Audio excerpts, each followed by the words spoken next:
Okay, good evening, everyone. Welcome to our observing session. Right now, we are observing the moon, of course. Um, at some point, we may switch over to the zoomed-in view of the moon with our other camera, but we'll see how that goes. This is going to be during the pre-show for this first half hour, and then we'll move on to our other telescope with the comet. So yeah, hi, Melissa. Welcome tonight. Let's see, any questions? Yeah, we have a good clear sky here tonight, and hopefully that holds up for comet viewing. We're going to try the 14-inch telescope this time, and hopefully we'll get some more light collection and possibly a better view of it. Hi, David. All right, so I'm going to leave this view up. I'll get my camera view out of the way. I'll check in over the next half hour during the lunar viewing just to make sure it stays centered while we wait for the comet to come out. And during comet viewing, I'll of course be there to chat with everyone, and I'll try and hop in the chat from time to time during the lunar viewing as well. All right, I'll see everyone in about 25-30 minutes for the comet.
Okay, good evening, everyone. Once again, I am just a floating head.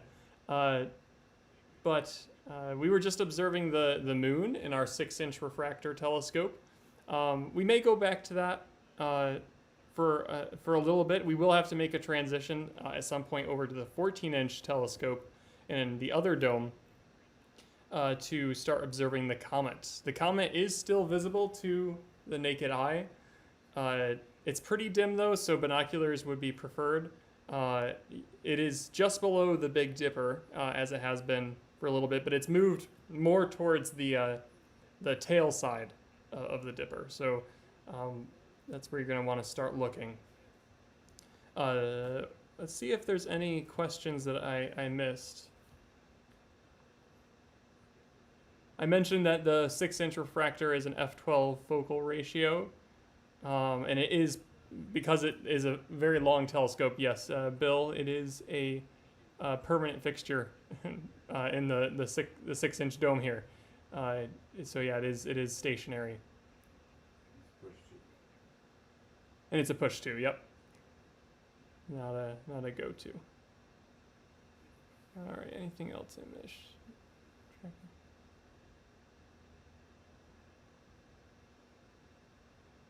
It looks like our tracking held up a little bit.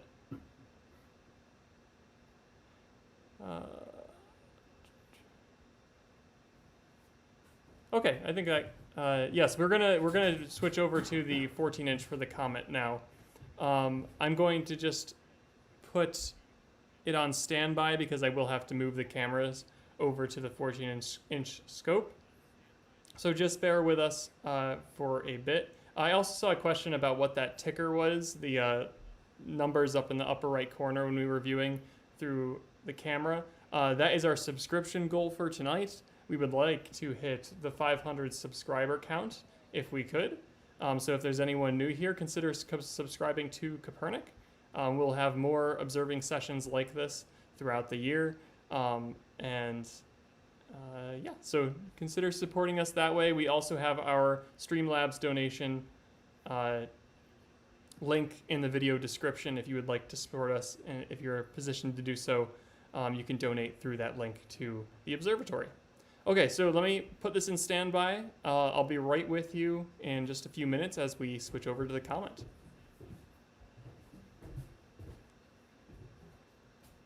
Okay.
my could you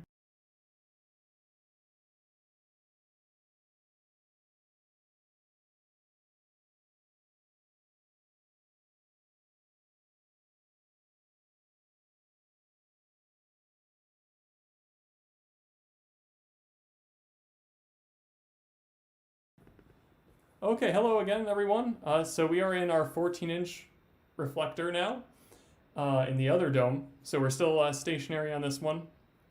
You can see the cord right in front of me going right up to the camera above. And we're going to switch right over to the Comet. It is dimmer, so we'll play around with the exposure settings and whatnot and see if we can get a better view. But it's sort of cool to see that happen live. So we'll switch over to that camera view now. If you want to lower the red lights again. So we can, okay.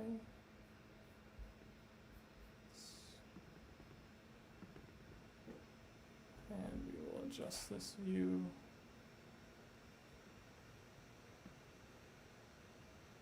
Okay, and there is Comet NEOWISE once again. And you can see it's the nucleus has gotten even greener since we last observed it on Friday. We saw that green color coming in.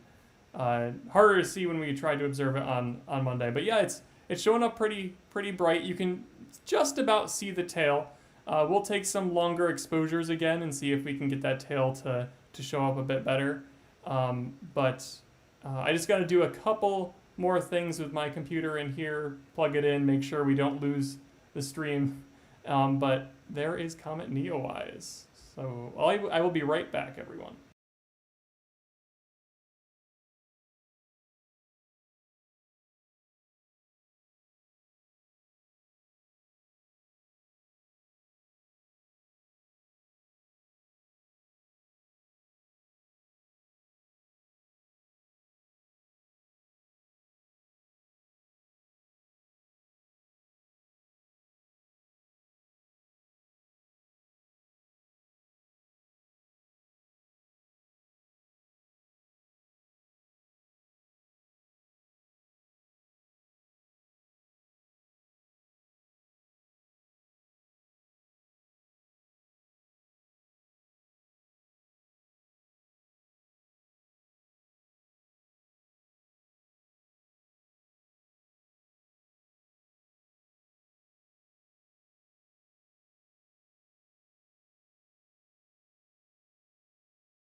Okay, I'm back, everyone, and I will be in this room chatting with you for a little while. So if you have any questions, feel free to share. I'll be watching the chat, and I'll be playing around with the image a bit. So we'll see if we can improve the tail at all. Maybe we'll take some long exposures as well, and I might switch between a few different camera apps to adjust that. But I'll make sure it shows up on your view either way.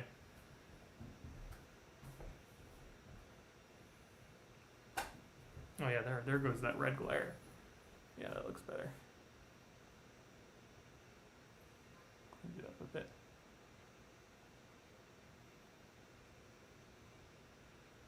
Okay.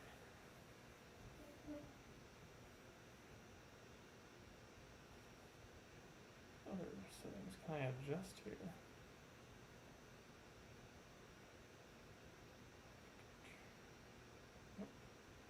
Oh, the ISO. Oh, that's already maxed. 1 second.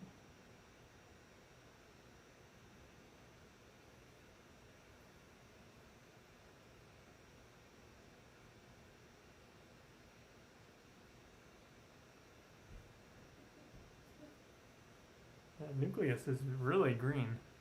Yeah.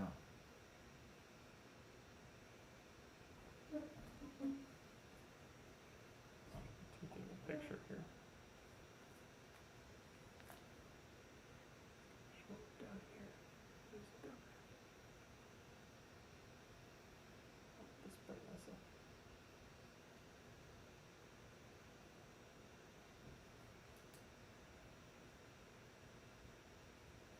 You know where my picture is.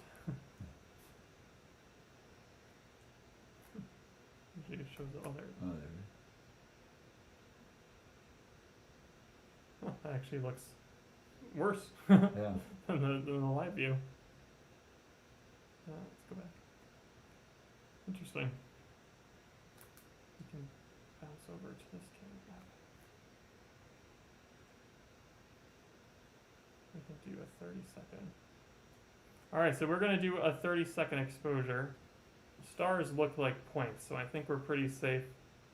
Just see what we can get out of this.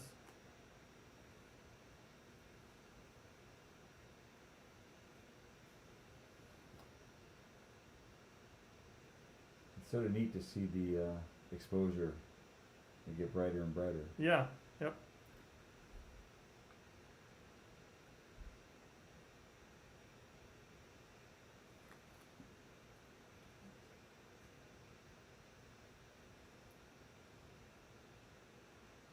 Question is, why are we using the 14 and not the 6? Oh, yeah, I would say we went with a 14 tonight just because we expected it to be a significantly dimmer, which it is tonight. So with only using an iPhone, we figured if we can collect more light, then that'll be better for us when we're trying to stream. Yeah, and the 14-inch collects a lot more light than the 6. It's not too shabby. Nucleus is really interesting compared to. Let's see if we can. I'll fit this to screen for a moment. So here's our 30-second exposure.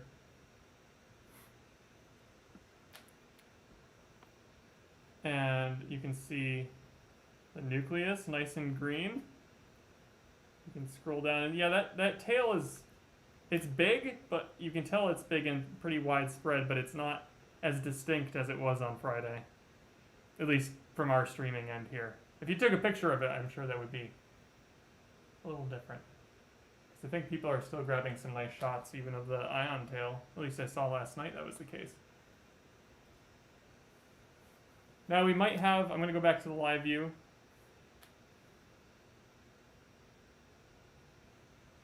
Fit that again.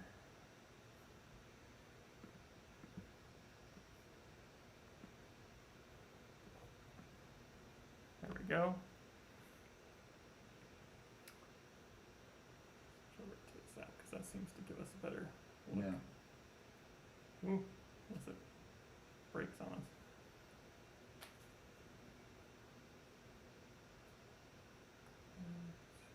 1 second.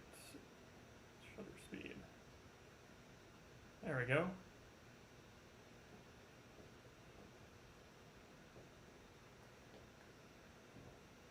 So basically what you're seeing here is a series of 1-second exposures that are sort of just pushed right next to each other, right? Yep. If anyone's curious about the application we're using, this one's called Skira, I believe. There's a few different manual smartphone apps available on Android and iOS where you can really dig deep into the the settings. This one allows you to adjust exposure, shutter speed, ISO. You can play around with the different lenses if you have multiple sensors on your phone. And I believe it was yesterday that it was officially the closest approach to the Earth, and now it's moving further and further away from the Earth.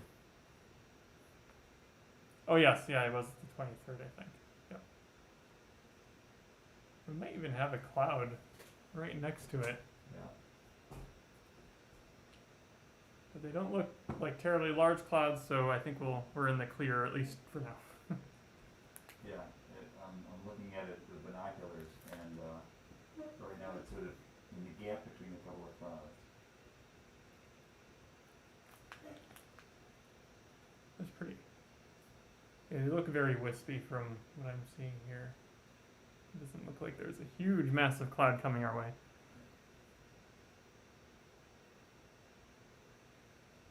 David asked, did this ever reach great comet status? I don't think it quite got there, did it? As far as like something comparable to like Hale-Bopp. It was no. I don't think it was ever quite bright enough at a convenient time, like Like Hale-Bopp was. yeah, like Hale-Bopp was.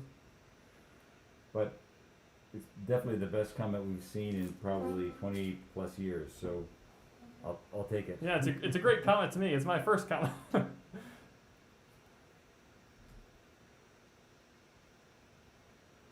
This is Drew Desker, I'm the director here, and actually I recall coming up in the 80s, well before I was ever involved in here, and looking at Halley's comet through the 20 as it was going away. So Oh, wow.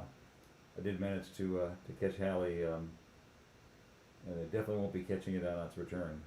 Nor will we be catching this one on its return. I think it's something like 6,700 years Yeah. for its orbit.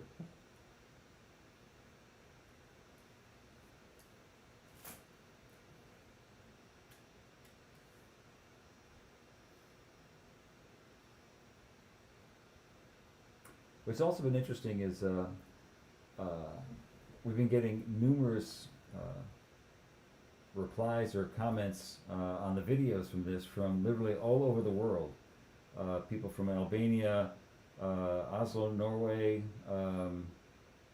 Finland, Bangladesh, and I'm trying to remember where there was somebody had asked. Turkey was earlier this morning, and again, this ends up being really a northern hemisphere comet, and the further you get closer to the equator, the less likely you are to see it. So at least we seem to have a reasonable shot here here in upstate New York, and glad to be bringing this to you. We get somebody from Poquag, New York. All right, very good. Yeah, maybe you could, if you're in here, we've got about 30 viewers or so. If you want to just type in your city and state or country that you're watching us for, just let us know. Let us know where you're where you're currently sitting.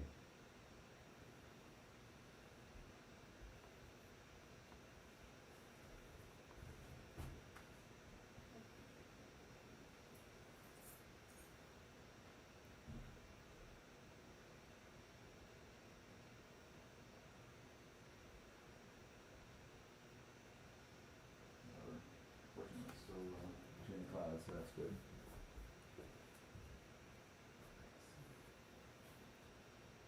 Sayre, Pennsylvania.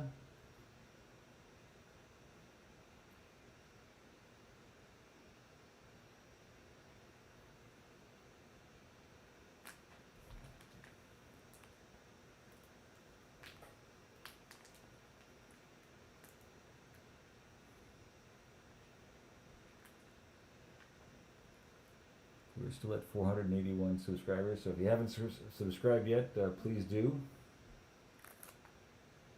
Trying to build up our subscriber base. Yes, and we'll be doing potentially more live streams, especially during major events Like this year, if you go outside right now and you have clear skies, you'll see Jupiter and Saturn are very close to each other, and that's just going to keep happening throughout the fall and winter months. They'll be getting closer and closer, and then I think it might be on the winter solstice or very close to it. They'll be almost right on top of each other, and that'll be a great opportunity to maybe see both of them through the same telescope, which will be pretty cool. I think it was back on Monday, we were able to see a Ganymede emerge from the eclipse, if you will, by Jupiter, and that was quite fun to see that pop out like that. And we see Mike from Candor.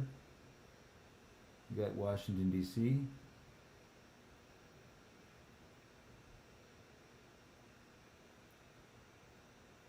Mars at opposition in October, so that'll be nice and bright. That would be right around the time we would otherwise have our Astrofest, and at this point it's unclear that we can do that on site. We may talk with the Kopernik Astro Society and see if there's a way that we can do this virtually. Seems like a lot of events are moving to a virtual platform for at least for this year, and I think we seem to be pretty successful at getting this live stream working, and so we'll give that strong consideration. What's also sort of actually nice about this is that we can then draw from people from literally around the world to present, and save a lot on the airfare.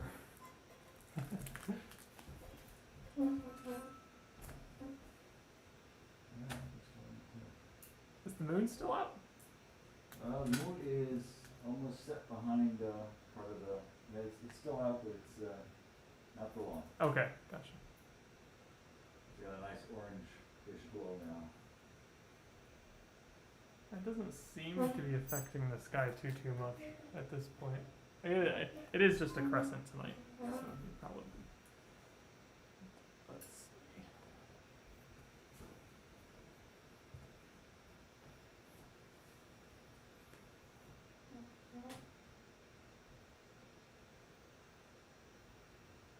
Yes, for anyone just joining, because it seems like our viewership is fluctuating a little bit, this is Comet NEOWISE, observed here from Kopernik Observatory.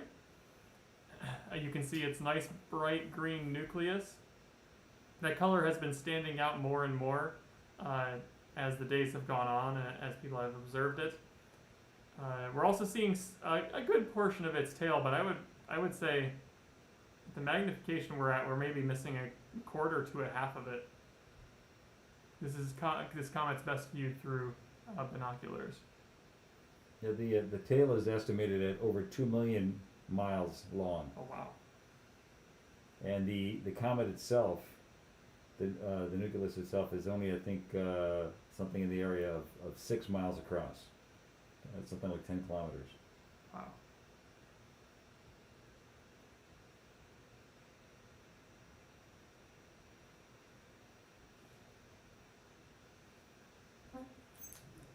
I can see it.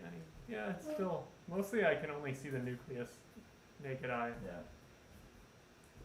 I see a tiny bit of the tail, but not much.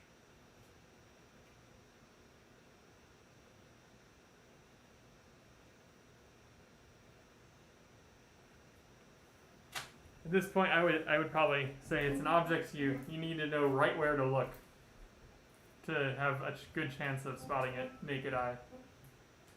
But with some binoculars, you should be able to. Hello. Hey, we're live. Hi,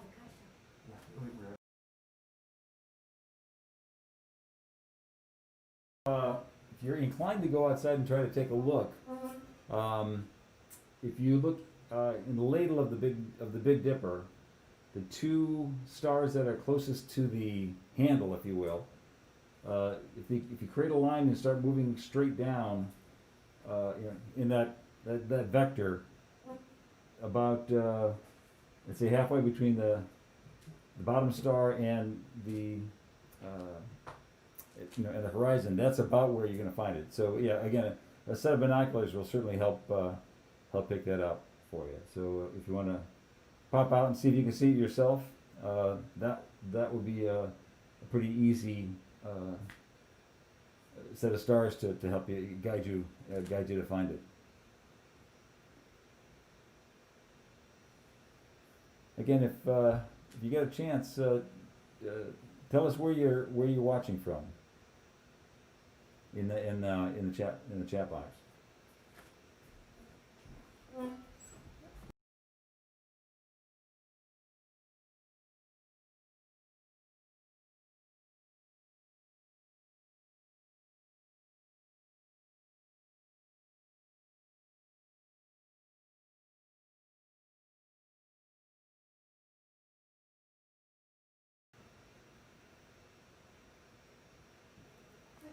Hey there, Mike. Yeah, we're pretty excited to keep expanding our live stream capabilities. It's unfortunate we couldn't expand them in the short time frame of this comet. We probably won't have much more time to view this particular comet in high detail. This is probably the last night where we'll probably get the chance to live stream the bright green nucleus and some of the tail. But this is only with an iPhone. We would love to start streaming from something like a DSLR. We also, for the planets, we used one of the planetary webcams from ZWO, and those show some great views.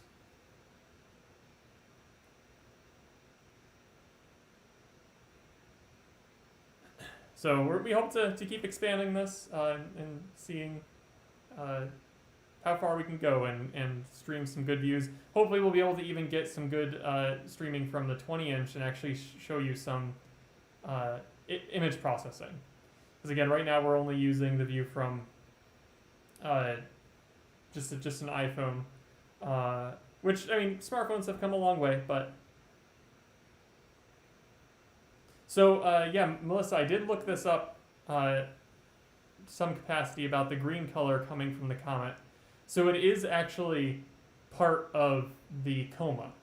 We're actually partially seeing some ionized gas coming from the coma. It's not exactly the ion tail, but the way radiation and sunlight is reacting to the gas coming out of the comet is showing us that green color. So yeah, the green color is part of what's actually the light that's actually coming from the comet itself.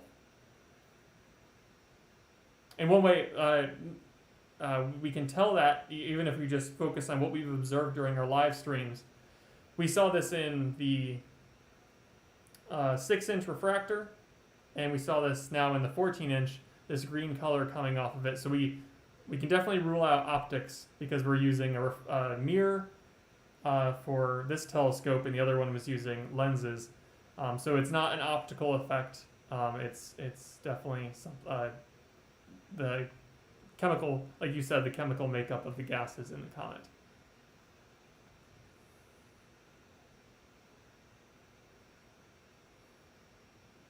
We have, if you've ever been to our Lights and Lasers program at Kopernik, we actually have what are called spectrum tubes with different gases inside them. We can ionize those and show the specific spectrum emitted by that gas.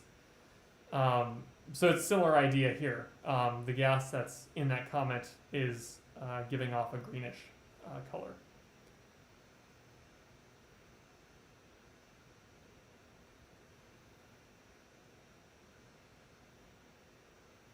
If you saw some really nice long exposures from either the Astro Society or just online of this comet, you saw that the ion tail was very blue. Nice blue tail. Separate from the dust tail. So that particular gas was emitting blue light. Fortunately, we can't quite pick up the ion tail in this stream. It's just too dim. Even with trying to take a long exposure with the camera, it just wouldn't show up. Speaking of, though, I think it's time we do check out a long exposure shot. So why don't we switch over to the other camera app? We'll see if we can adjust our view a bit tonight. Okay. So let's see. I'm going to switch to the base camera app. This will help you if you ever want to learn to take some basic astrophotos of the night sky. Even by just holding up your phone, you can use a feature called night mode. It's on a lot of modern, recently released smartphones. And it can take long exposure shots of the sky and show you at least stars. But sometimes, if you have a telescope or binoculars, you can point it through those. And with a steady shot, we can get views of galaxies or comets in this case. So let's go take a long exposure shot. I'm going to switch to a fit screen view, so you can see the actual application.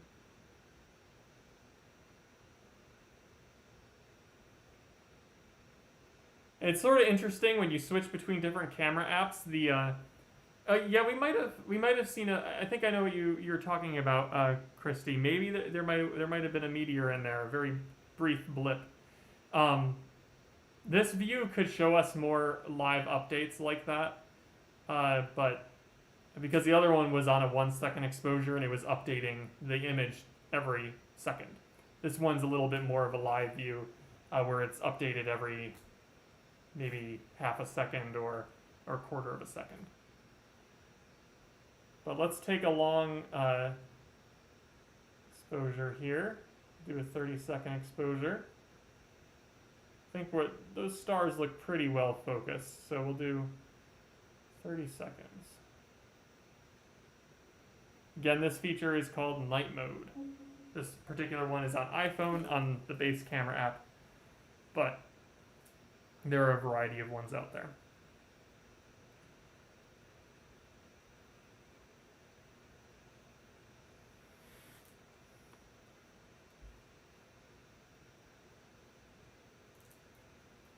We still have quite a bit of time to observe the comet. It's plenty high up in the sky. As long as we can see the Big Dipper, we have a pretty good chance of continuing to spot the comet. All right, let's see how this looked.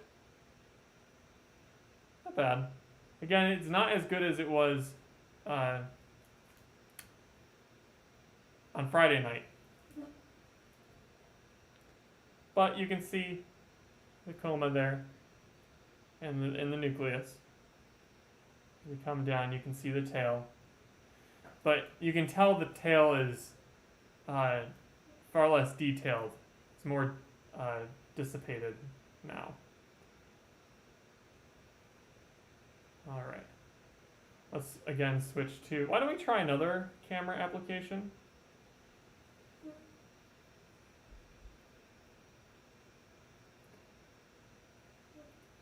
I don't really like that this one's white, but that's okay. Let's see if we can get anything more out of this. We can adjust ISO. Why is it going? I want to go up. I don't want to go down. There we go. 2800.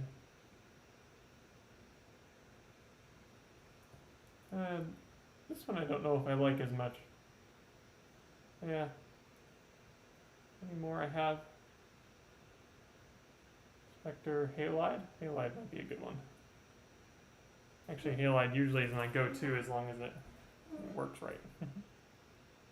Alright, let's adjust a few things here. Bring this up.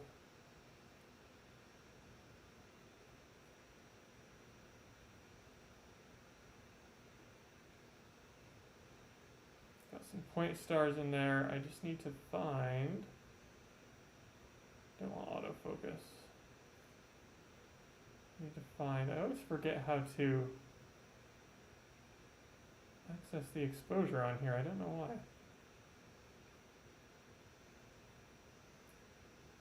No. Oh, there we go.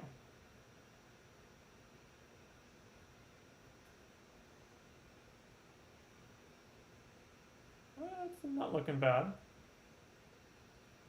Okay. ISO's maxed out.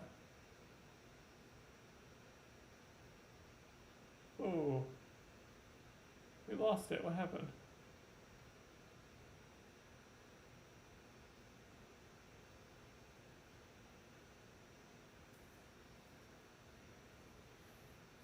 Hmm.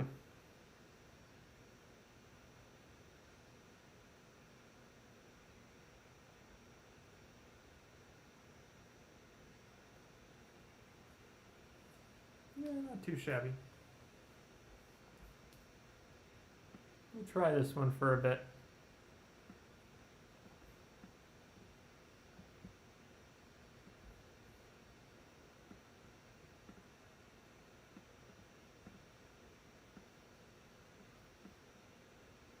There we go. That's pretty good.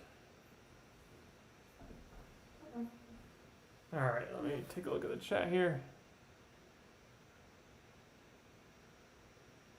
Yeah, it really is much dimmer than last week, unfortunately.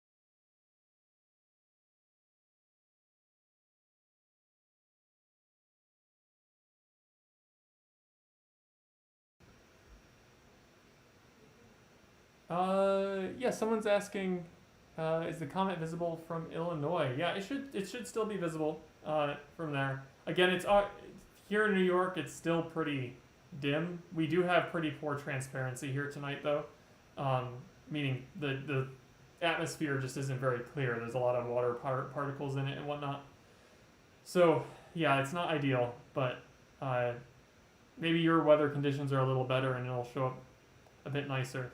That's one thing that we haven't actually talked about tonight yet, is the fact that the weather is a little bit different from last week. Last week on that Friday night was about as crystal clear as you can get a sky at Kopernik. Yeah, it was ideal conditions. We thought, figured that there was a low-lying fog that was blocking a lot of light pollution. So that benefited us quite a bit.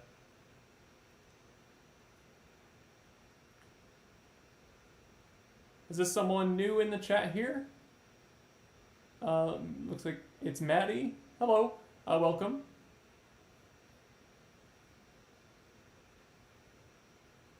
So we're looking at Comet NEOWISE at the moment.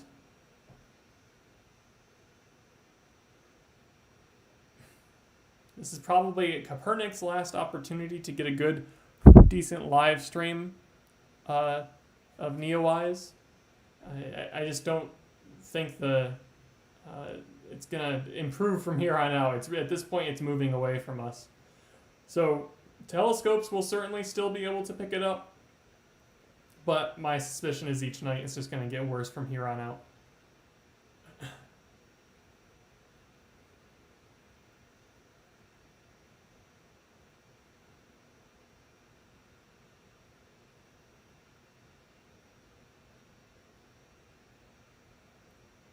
Again, if there is anyone new in the chat or in the stream at the moment, this is a Kopernik Observatory live stream of Comet NEOWISE. We're sort of new to live streaming in general, but we've been working to build our programs up and virtualize them for the past few months now at this point. And we're just getting started into live streaming objects in the night sky. So our image quality will improve over time. We definitely want to do some imaging of the of deep sky objects, but for that we will definitely need to figure out our best method for displaying those. Most likely will give you a live feed of what our scope might see, but we'll also give you some screen sharing of our image processing, so you can actually see how we work through the steps to actually pull detail out of a deep sky object, and that could be nebula, it could be other galaxies, various objects. Unfortunately, we just couldn't get that up and running for the Comet in time. And again, this probably is our last. Let's see, Comet. So yeah, the Comet is going to be near the northwestern sky. It's just below, well, it's below the Big Dipper. What you can do to find it, and again, it is a pretty dim object, but it is still, I can see it up in this dark sky area, Kopernik, with just my eye. If I go out here, let's see if I can spot it again. Yeah, it's just this dim little, the tail is really hard to see.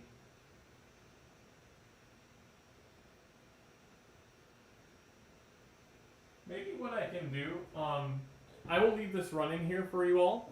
I'm going to go take a quick DSLR shot with one of our Kopernik cameras and see if I can pull some detail. Maybe the dust tail will appear a little more refined, and I'll try and upload that to my computer, and maybe we can have a look at that. It won't quite be a live feed, but it'll demonstrate some improved imaging capabilities once you switch over to a DSLR.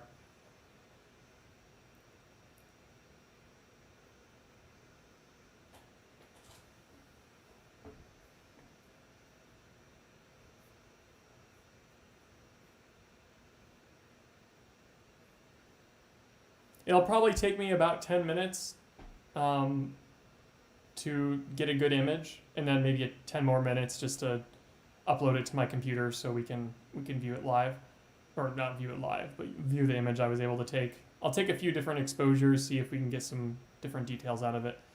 But just bear with me for a few minutes, and I will be back to chat with you all.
Okay, I'm back, everyone.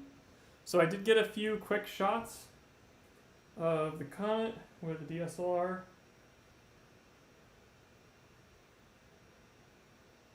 Let's see here.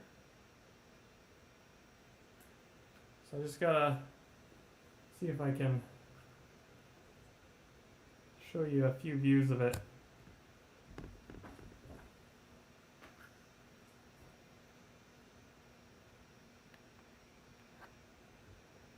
Yeah, it looks like I have enough charge. So it is pretty dim, even with the camera there, and a nice dark sky. But it shows a little more detail. I think that even the green color came through.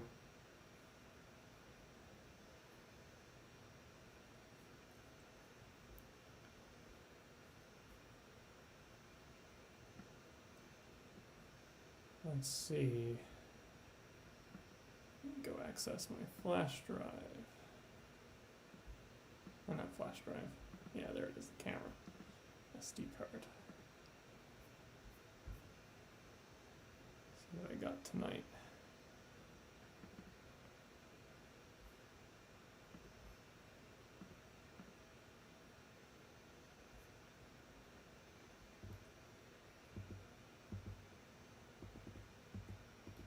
Yeah, it's not too bad.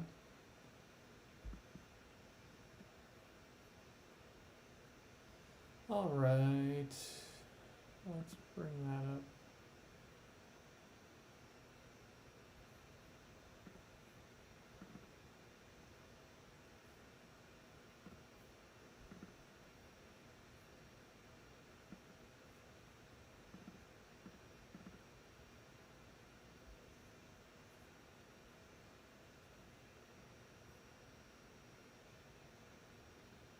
Okay, I think that's the one. I'll show you. Yeah. This was taken with one of our Kopernik DSLRs. We are looking to upgrade these soon. This one is actually a camera from 2008, and it served us well, but like compared to modern DSLRs, it doesn't stand much of a chance.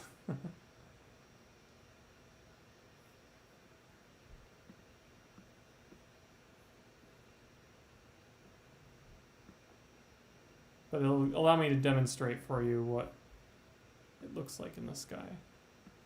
And also maybe I'll go out for another one so I can show you where it is with respect to the Big Dipper. That might help you out a little bit. But let me add a new scene here for our live stream.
Okay, there we go.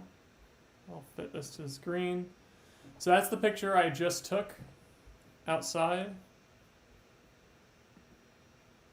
So this was with a DSLR.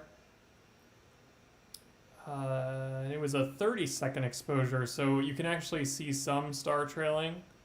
I can zoom in here. You can see just a bit of star trailing and maybe a little bit of vibration in there. Also some of our pixels, our dead pixels in there.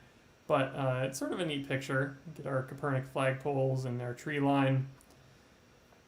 But again, it was with an older DSLR. It's just what I have available at the moment.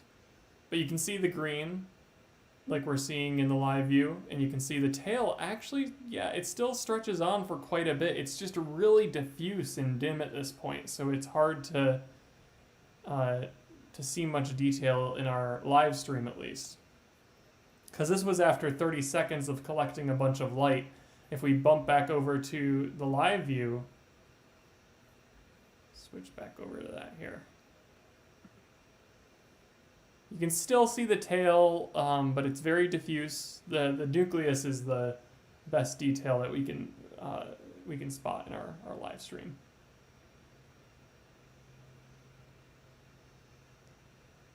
Again, if you are just attending or just coming into our live stream here tonight, this is a Kopernik live stream view of Comet NEOWISE.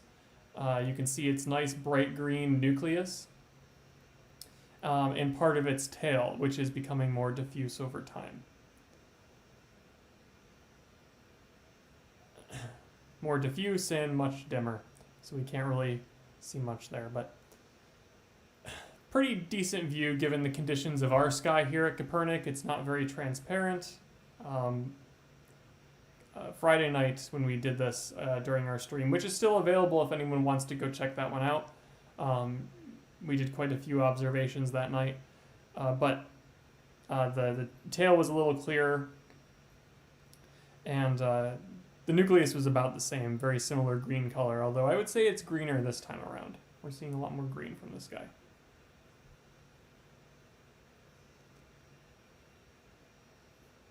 If anyone has any questions, if you're just coming into the chat here, I'm happy to answer them.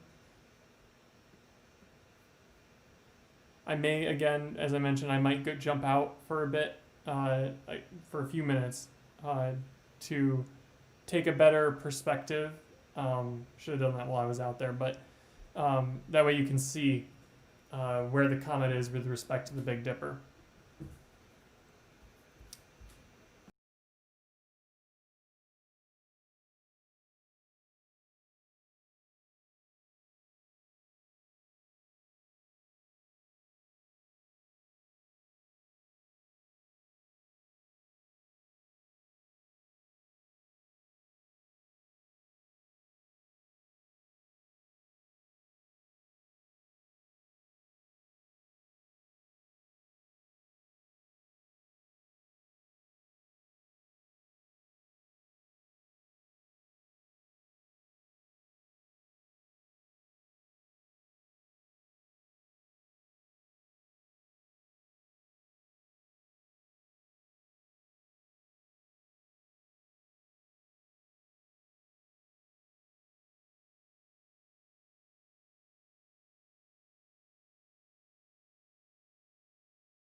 All right, I'm back, everyone. I can turn my camera feed on here if you'd like. I just gotta bump my screen brightness up a little. I don't think that'll distort our image too much. I'll still mostly just be a face, but it's something, right?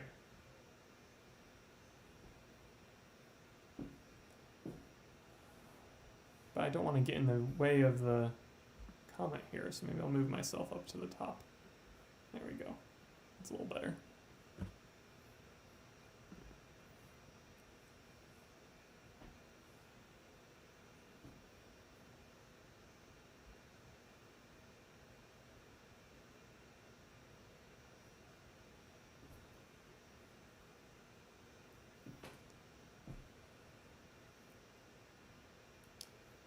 It looks like we might have a few new viewers based on how I've seen the viewer numbers move.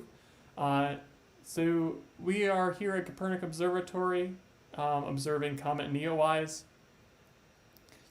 Mostly what you can see is the bright green nucleus and then a bit of the tail. This object is dimming quite a bit. It is moving away from us. Yesterday was the closest approach.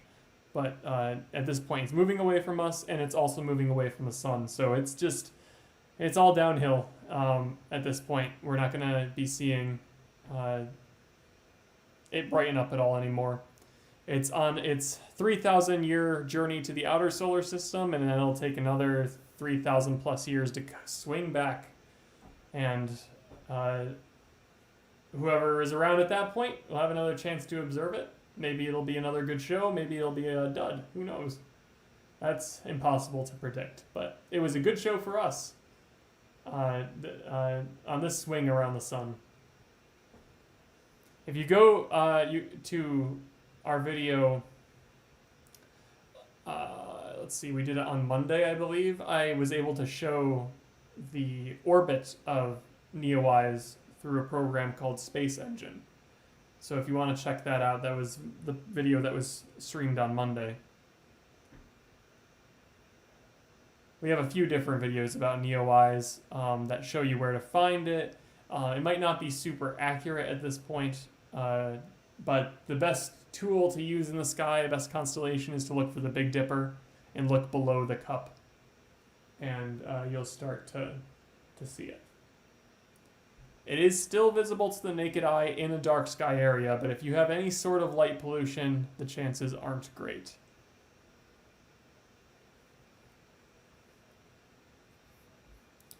And as you come in to view our comet, feel free to ask any questions in the chat. I am here to answer.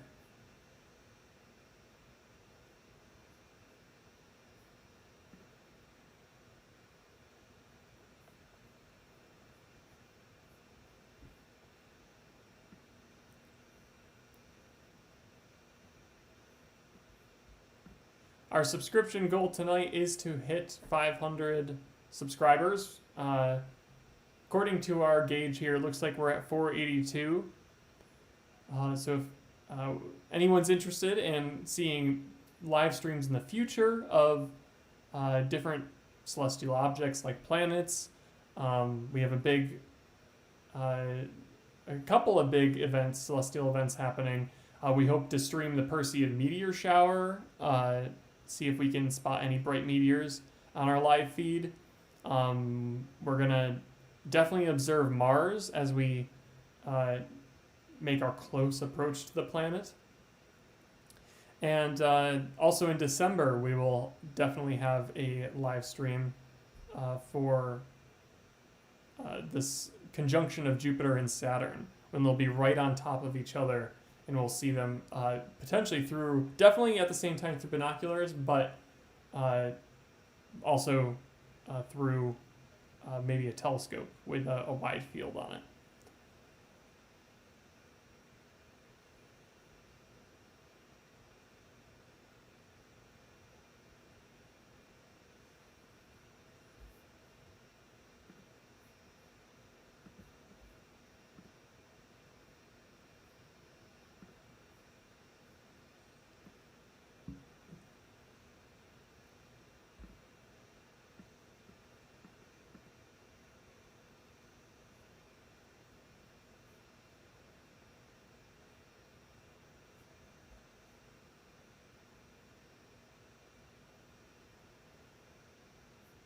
You know what? I think my live chat hasn't been updating properly, and I've been missing a few things.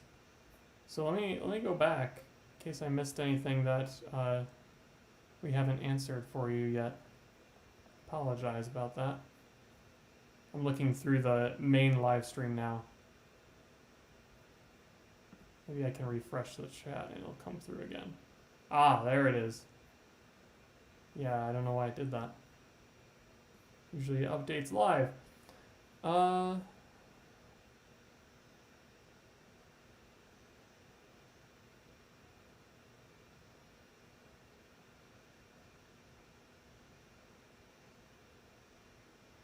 So Ryan, if you're still there, let's see. Yeah, like Drew Desker, our director, said, it is very hard to spot at this point because it's so dim. It's not easy to see with just your eye, but if you have some binoculars and know where to look, that can help. It's just earlier in the week and last Friday when we had nice clear skies here and very transparent skies, we were able to see it really well. It was a nice big object, really nice tail. But it's just moving away from us and the sun at the moment.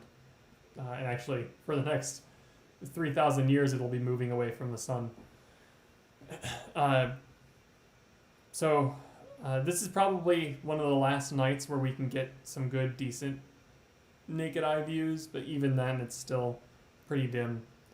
We're looking through a 14-inch telescope, which is a pretty substantial size, and it's just not the same as it was earlier or later last week on Friday. We saw a much clearer tail.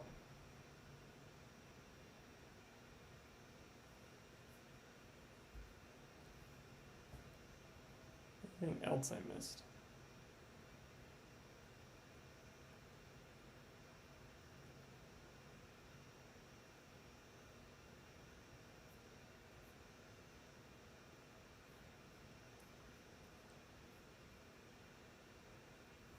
Well, thanks for joining, and watching, Stacy. We're happy to be able to do this. Oh, that's a good question. Ever a time when a film camera would be better than a DSLR? So I'm not super experienced with film. Probably my only experience with film was back, when my parents might have just given me a disposable film camera or something like that. I'm not super familiar with film cameras, especially SLR film cameras. Although we do have some here that maybe I'll break out sometime just to see how they work. But I would say this, at least for our purposes, for astrophotography, unless you're looking for that filmic look, the sensors on modern DSLRs and mirrorless cameras just far surpass film at this point. It's just, you can collect so much more light and get such a better image immediately. And of course, there's the advantages of making sure you're focused correctly, all on the spot. You can view your images live. There's a bunch of advantages. But I think, it's also a creative choice. Just like, some directors use film for movies. Like, I know I'm a big Star Wars fan. So I know J.J. Abrams, when he was filming The Force Awakens, decided to use a film, use film for that movie, and then convert it to digital, because film gives you a different quality to the footage, and you get a similar experience when you're using just a film camera to take photos. So it's a creative choice, but if you're purely looking for image quality, it's pretty much digital all the way at this point for astrophotography. That's a great question.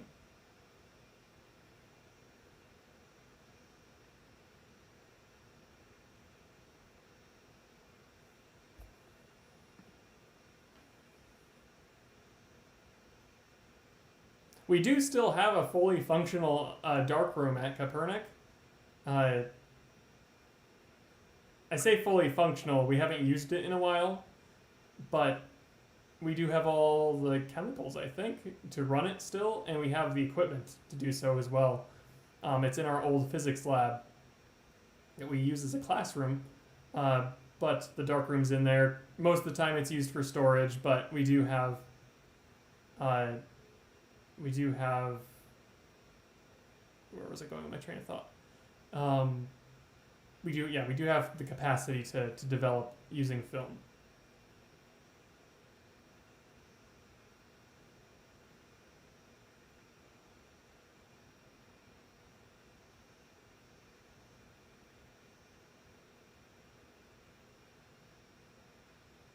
Yeah, Melissa, the ISO, that's the big thing. Like, modern mirrorless and DSLR cameras can push their ISO to like 50,000 plus, from what I've seen, maybe even more. But the DSLR I have that I took that picture with earlier, I can actually show you that again. So this is what I used. I used the Kopernik camera to take a picture of NEOWISE. This camera is a Canon Rebel XSI, I think it's called, and it's from 2008. Its ISO can only go to 1600, and as I just mentioned, modern ones can really push their ISO. And ISO is sensitivity, and they can do so with minimal noise, which is key.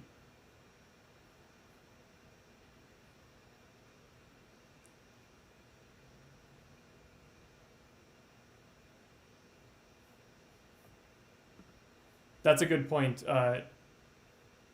too, David, with the image stacking. If you follow our Facebook page, last Friday, during the live stream, we were looking at Jupiter and Saturn, and I recorded a few videos, high quality videos from that stream. Well, during that stream, really, it wasn't from it. That wouldn't be the ideal way to get a good image of those. But then I put that through a processing program that will stack the images and ultimately pull out the best detail from that image stacking. So you can on our Facebook page, you can look at the before and after, when we just took the raw view from our stream, what you were seeing on your end, and then you take the stacked images, and the results from those. You can see the big difference and how much more detail you can spot when you do a little bit of processing. Those stacked images, I forgot to check the frame count. I did it really quickly, so I might have to go back. But last time I used 1,500 frames let me go back to the live view. 1,500 frames to stack a good picture of Jupiter and Saturn. So it's probably about the same.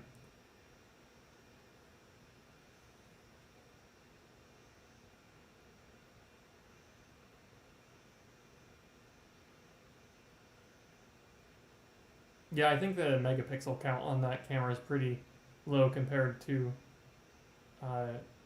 modern versions. Like, I think the Canon T7, which is like one of the cheaper Canon DSLRs you can buy, that one is 24 megapixels, I think. The ISO on that one might still be relatively low to where you can go. I feel like I have the number 5600 ISO coming to mind, but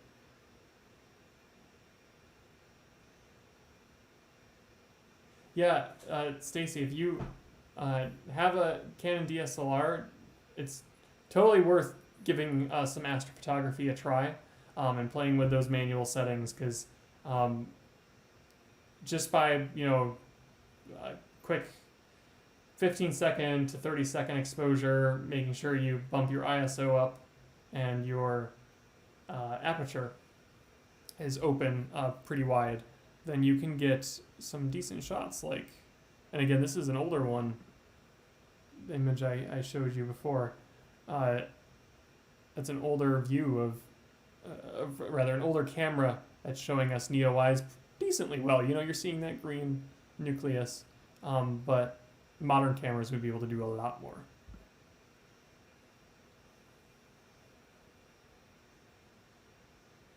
A few people in the KAS, let me move this cord out of the way. A few people in the KAS, oh, it's still in our frame, the Astro Society at Kopernik have the Canon mirrorless RA. I feel like I'm missing a term in there, but it's a modified Canon camera, pretty expensive one too. But I was here with one of the KS members the other night, and he was taking some shots. And usually you would have to do a fair bit of stacking on photos to get a really good quality out of them, but the specs on that camera are just so advanced that it can pull detail out of galaxies, no slouch. And then if you stack those images, then you're really talking about getting some really awesome views.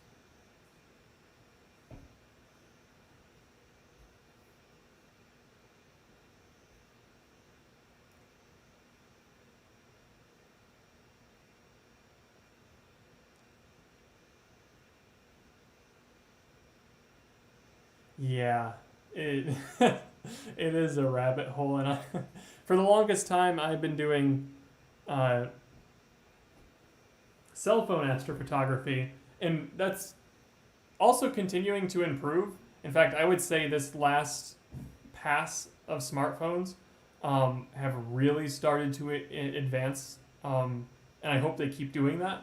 You're only ever going to pull so much out of that tiny sensor, though, that's on smartphones.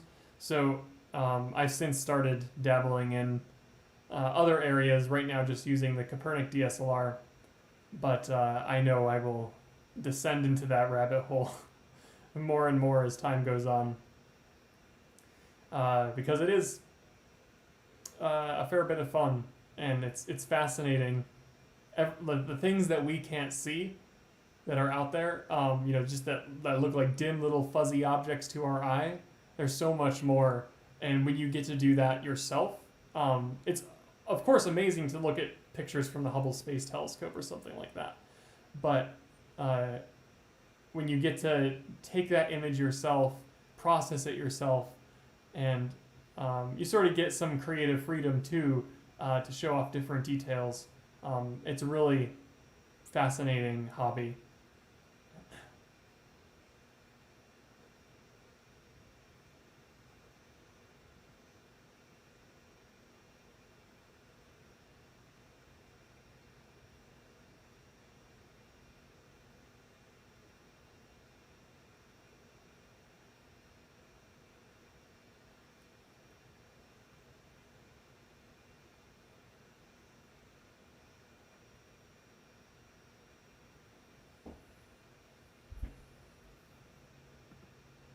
Yeah, chat seems to be working fine now. I don't know why we had that little glitch earlier, but that's alright.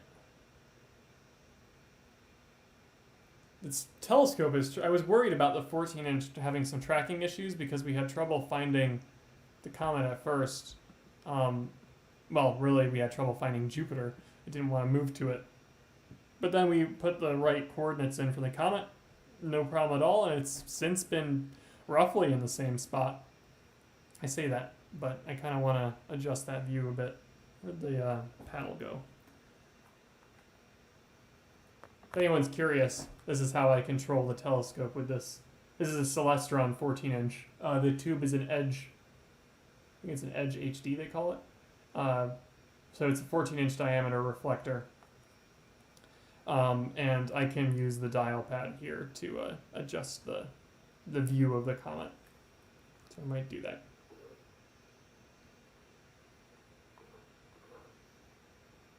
Oh, that's too far though.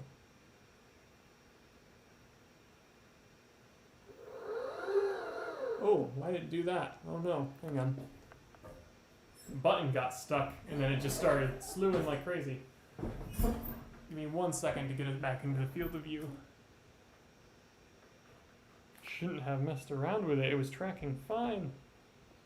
Oh well. It was just dipping a little bit out of view, so I was hoping I could just touch it up a little bit. But oh, there was a nice meteor though. I'm glad I was looking out at the window at that point. The Perseid meteors are coming up soon. In August, and I think we'll just about get away from the moon during those, so let's see where this is.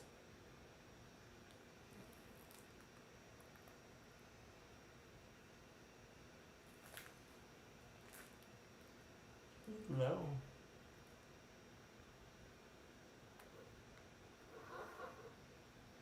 There it is.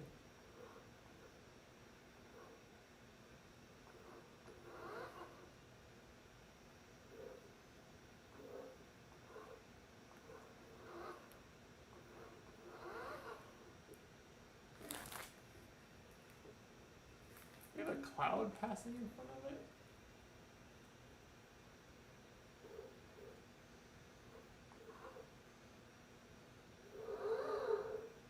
Lower the rate here because the telescope is misbehaving.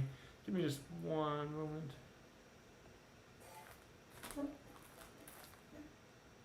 This is not an ideal time because I feel like we're looking through a bunch of haze as well.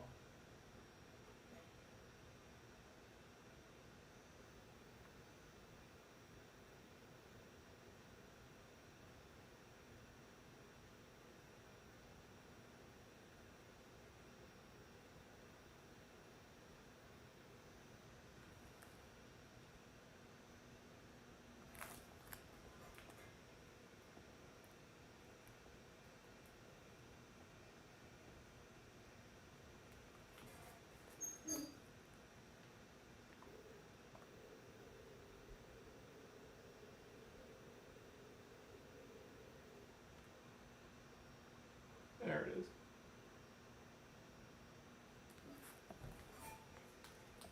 And we're back. Very good. All right, I'm just gonna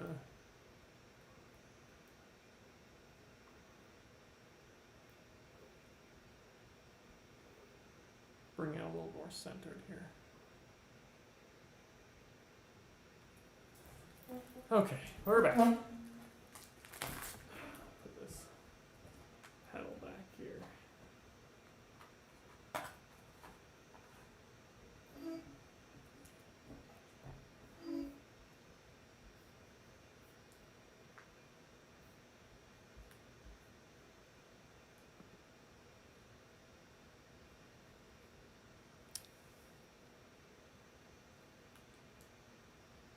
Am I going for my PhD? At the moment, I don't have plans to go for my PhD. Maybe down the line, I'll consider it more. But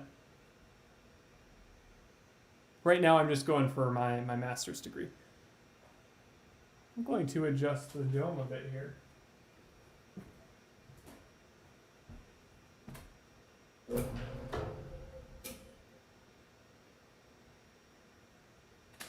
As we approach the horizon, I don't even know if I can only just see it now that it's near the horizon because there's just so much water in the atmosphere.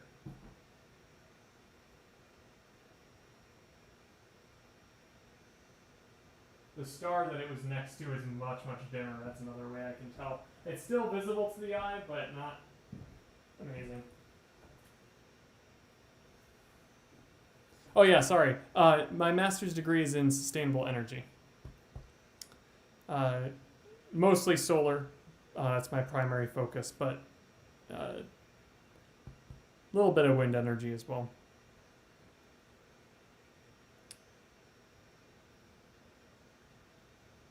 I might step outside momentarily, just to. I haven't had the chance to view with binoculars yet, so I kind of want to go check that out. But let me bring my camera feed back on. There we go. I'll be back shortly. I just want to get a quick view and maybe snag one more picture.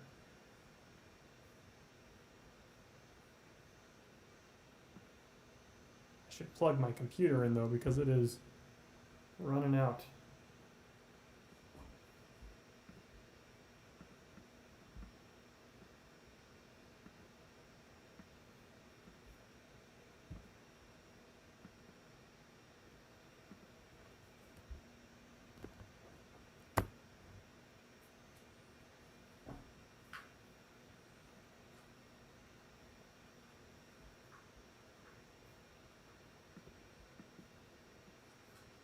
Okay, I'll be right back.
I was still muted. Sorry about that. Not bad. Not bad. Not a bad view through the binoculars. Binoculars are still pretty decent. Look at the comet, I would say. Even while ours is hugging the horizon here. See if I missed anything.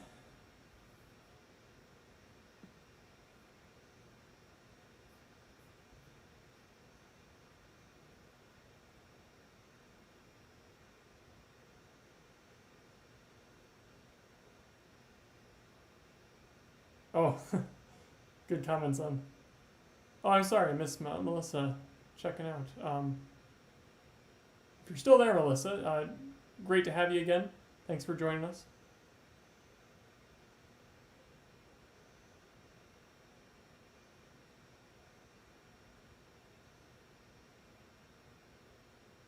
Yeah, there was a time when I was heavily considering astronomy, and lost my train of thought again. I gotta stop watching or reading the chat while I talk. I think that's my mistake. But yeah, there was a time when I was considering astronomy for my major. I did major in physics. But it was just general physics, wasn't any specified area. But eventually I transitioned to sustainable energy, just because I started to develop a passion for that as well. And I just, in some ways, I just really liked treating astronomy as my big hobby, and not getting too into the weeds with the research for it. I guess that was ultimately my line of thinking, but yeah, that's.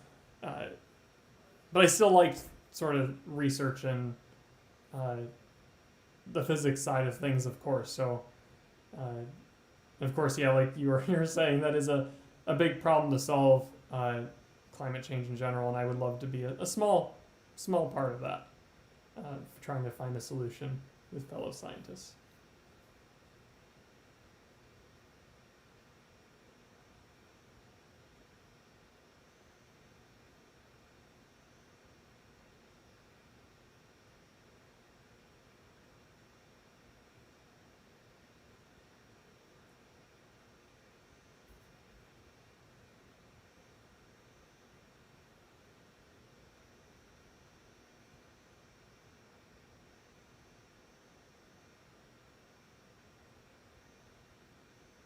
Oh, so yeah, Tommy, I can.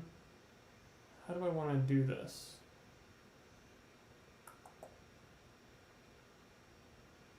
Maybe I should go. If you wait just a few minutes, what I can do is I can go, because right now we're in a telescope, so we are super zoomed in to the view, and I can't zoom out anymore just because we don't have a wider field eyepiece for this. But I also needed the telescope to collect a lot of light so our camera can actually live stream. So we had to kind of find a balance. But what I can do is go to my DSLR, the camera that's outside, and snag a quick picture of the Big Dipper and where the comet is, so you know where to look as the sky starts to darken in your area. So hold out for just a few minutes. I was meaning to do that anyhow. And I will grab that image of the sky for you. I'll be back in 5 minutes, 10 at most, but I'm hoping 5.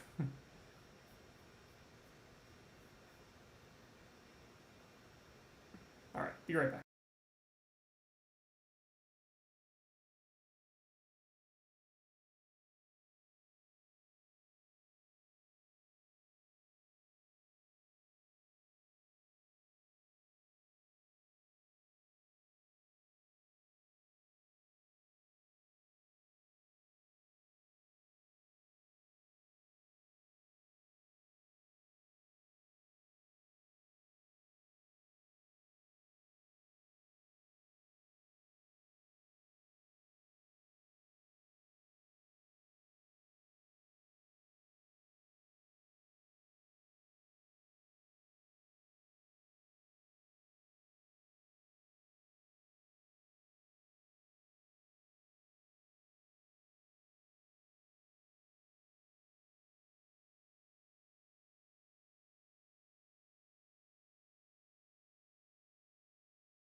Okay. I am back. So let me just plug in my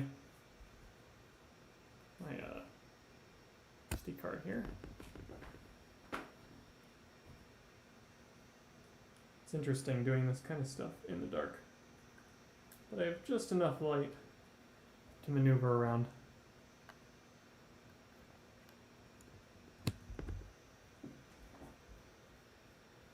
This is actually working pretty well. It's a good test case for our future streams. So I appreciate you, Tommy, inspiring this idea, because we can try it again someday. Because I just have the DSLR set up right outside, and that seems to work. Just to go grab a quick picture, and although we definitely need better DSLRs, that's the next thing to try out. Bring that up. And the end here. It's the last picture.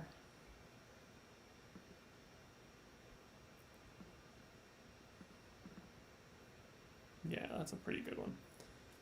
All right. Let me just make sure. That's the old preview. I want to go to the new one.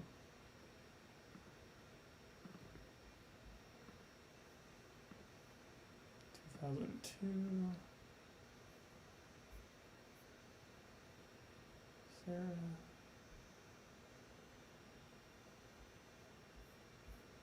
Sorry, just bear with me for a second. I'm just trying to share this screen.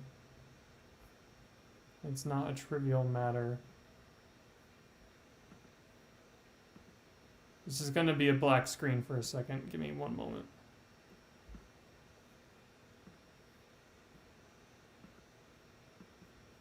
It's fine. There it is. Alright, I'll fit that to the screen. Hopefully that's showing up all right on your end. So I can sort of pinpoint particular, you might already be able to see the Big Dipper. So what we're seeing here is we have, let's see, is that showing up on your end? If I do this, yeah. So the Big Dipper is in this region of the sky right here. And if I can mark this up, we can actually connect the dots. The comet, if you see the Big Dipper there, the comet is right down there.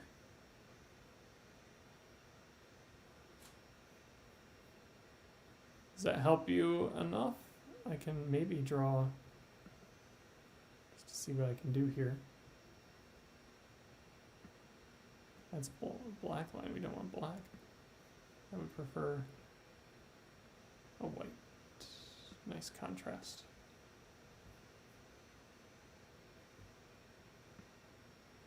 Yeah, it's gray. Oh well. And we're just having some fun here at this point. But you get the picture, I think. Does that make some sense?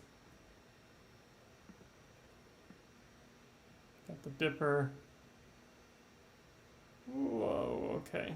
Yeah, sure. That's the Big Dipper. And then NEOWISE is right down here.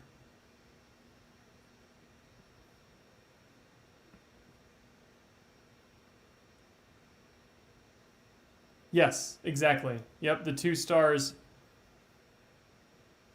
in the cup, you can just project a line right out. Exactly.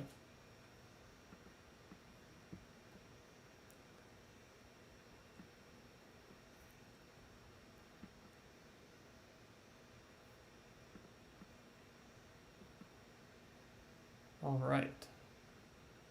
So if anyone's just joined, it looks like we had a few viewers. We were just showing how to find the comet.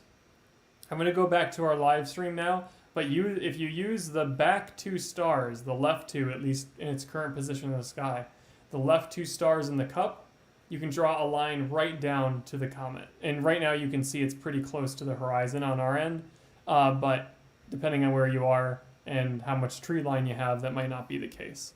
But let's jump back on over to our live feed. Where'd the comet go? Did we lose it? Just as we were talking here. Let's see if it now finally made its way behind the trees.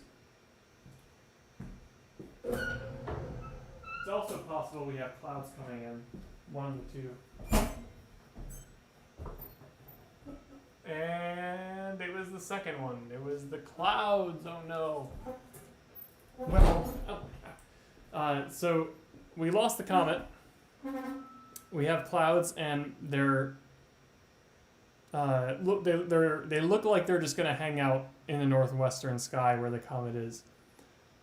So that does not have to be the end of the program tonight. We could still go and observe Jupiter and Saturn, if anyone would like to go do that. So just put in the chat if that is of interest to you, and I can switch to those objects.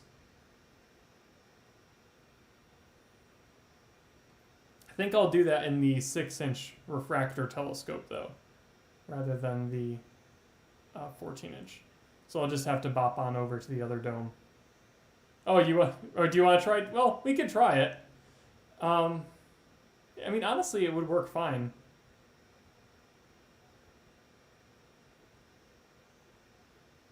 Well, thanks for watching, Tommy. We're glad you were able. Glad that our advice might be to your benefit. Yeah, just avoid the tree line, and you should be all right. Okay, yeah, well, sure. For something different, why don't we try it in the 14-inch scope? That way I can also just chat about what I'm doing. I will have to turn the camera view off.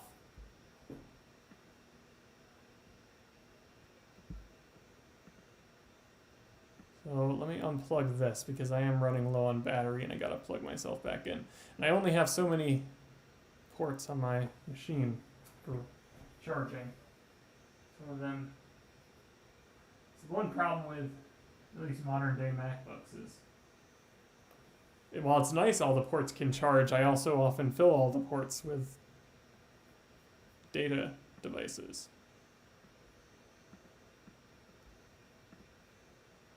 Let me remove this. Eject. Force eject.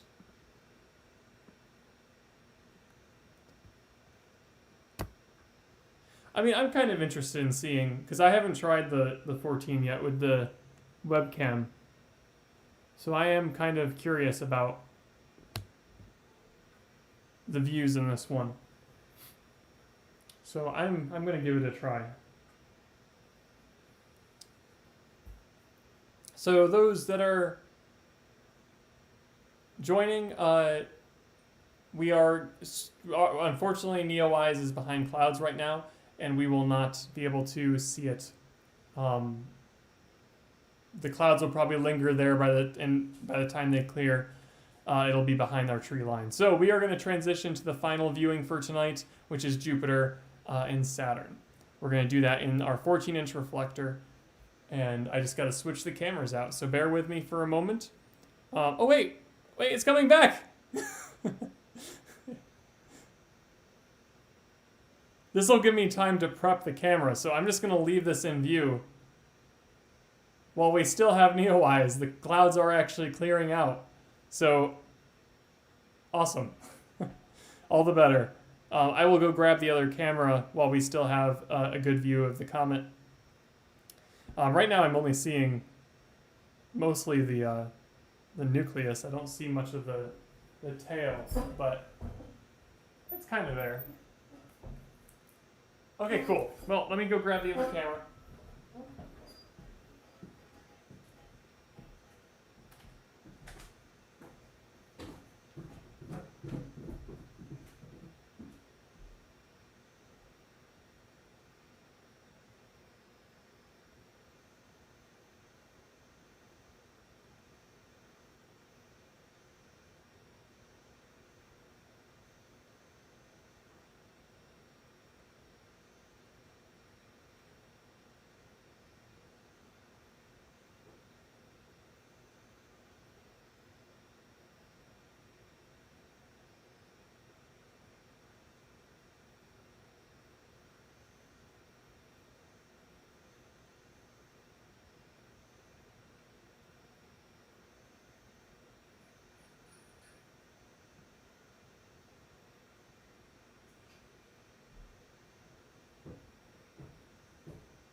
How's it going? Yep, still there. Very good.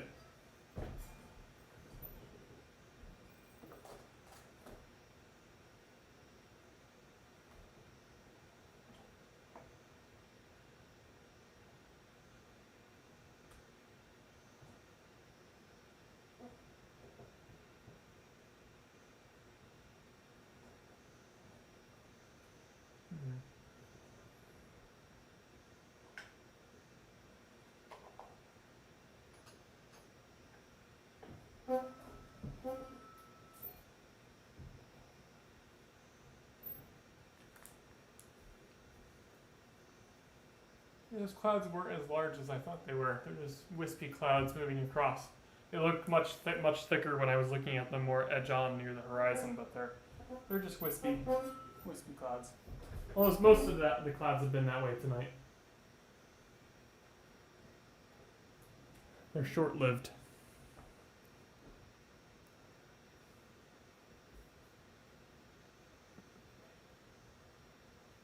Well, this may very well be our last major opportunity to observe NEOWISE.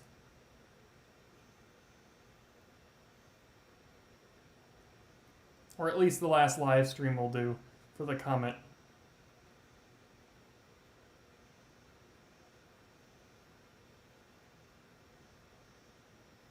Oh, I think we should let it play out. It's almost to the tree line though, so it really won't be much longer that we can look at it. But it's fun to watch it. Well, I think Friday we were able to watch it until I hit the tree line, which is sort of cool. Yeah, it's getting there.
Yes, yeah, we will. We will have to switch to the planets, I think, but for tonight. But yeah, I know what you mean. We'll need a big object like this, a big event. That's why I think we're gonna do, like, my thinking is to do sort of a tour series of Messier objects, like star clusters and galaxies and nebulae. I think that could be interesting, and maybe focus on a couple objects per night, make our way through the Messier catalog. We will need to adjust our setup though. We'll definitely need whether we use the 20-inch and its camera system, or we get a DSLR and hook it up as a webcam. We'll be able to get live views of what it looks like. It'll be more akin to what your eye will see. And then we'll also do processed views, where we, or rather long exposure views, and then maybe do some processing on the spot. That's my thought for the future. I'm hoping we can do it sooner rather than later. As I mentioned too, I'm hoping that we can observe the Perseids. We have an all-sky camera that we might have to just toy around with beforehand. I think they peak on the 12th, either the 11th or the 12th this year.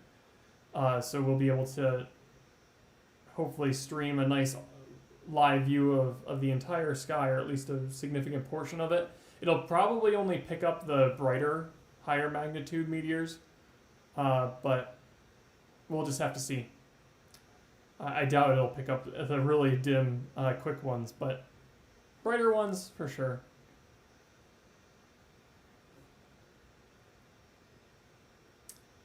Yeah, I'm because it sounds like we're just not fully ready to open up the facility to on-site viewing, just especially because the Perseids attract mass audiences. So again, like any way that we can share the sky and continue to share it with the public, we're trying to come up with new methods for that all the time. I think the Perseids will be our next major event.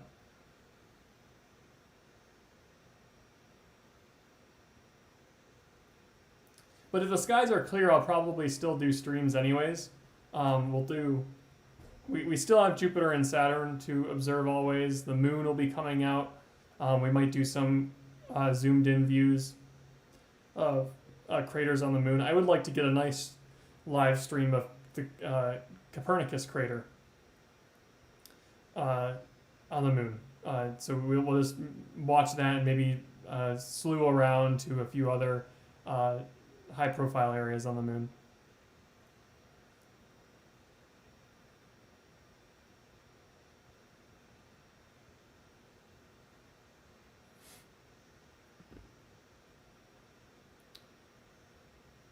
Okay. Oh, here come more clouds, it looks like. Yep. Yes, it is in fact real. I like that question. Yes, we are hooked up to a 14-inch reflector telescope. Believe it or not, this is actually, now we did just lose it because of clouds, but it'll pass. We just had a few clouds pass over again just a few minutes ago, and they're just wispy things that move along pretty quick. But yeah, this is a image from our 14-inch domed telescope at Kopernik. It's a reflector telescope, and we have a iPhone camera hooked up to it, and we're actually able to pull a good amount of detail from the sensor that's on a smartphone. It's not ideal, and we are working on improving our live streams, but it was one of our easiest ways to get some good footage of the comet, and to stream it to those on the internet, local and non-local. We're an observatory and science center in Vestal, New York, and we have a bunch of telescopes, 3 domed scopes, a 6-inch, a 14, and a 20-inch. 20-inch being this really big light bucket collector. So yeah, this is a real stream. I'm here in our dome, just hanging out with everyone, and observing the comet together. Although it's not behaving right now, our skies are a bit cloudy. That star occasionally comes in and out. That was right next to the comet, but maybe I jinxed us and we lost it again. Let's see.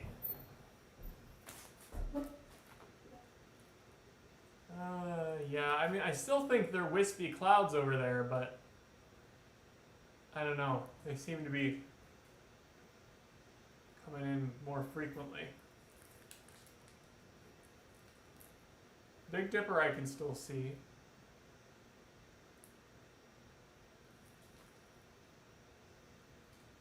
It looks like that star right next to the comet's coming in and out.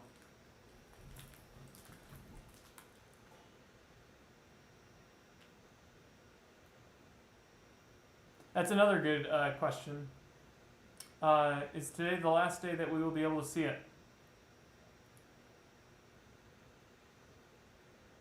I haven't checked the clear skies for tomorrow night, but I would say tomorrow is going to be a similar experience for this comet.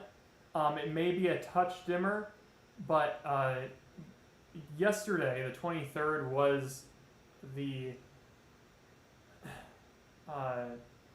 23rd was the close approach today is the first day where the comet's moving away from both us and the sun. It's been moving away from the sun for a better part of a week now. Actually 2 weeks, I think, at this point. So we were sort of in a balancing act. Let me get back in the camera view here. We were in a balancing act with the comet where while it was moving away from the sun and dimming because of that, it was also getting closer to us. So it was staying relatively bright for a while, but now that it's moving away, it's going to start dimming more and more, and we're going to see less and less of it. Tonight it is still visible to the naked eye without any binoculars, although binoculars are the best way to view it. I just went outside earlier and took a look through our binoculars here. Great view. I think that is the best way to spot it.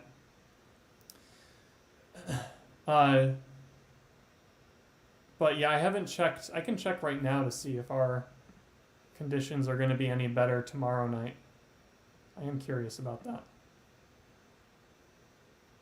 Hey, we're at 492 subscribers. I'm not sure why it's not updating on the ticker there. Our goal tonight is to hit 500 subscribers. Just a nice round number that we hope to achieve. So if you are interested in astronomy, in science, technology, engineering, then we're a great channel for that. We're going to keep posting virtual content over the coming months and doing live streams like this, live observing streams. So we're at 492 subscribers. If anyone would like to subscribe to our channel, feel free. All right, let's see here. I wanted to check the weather for tomorrow.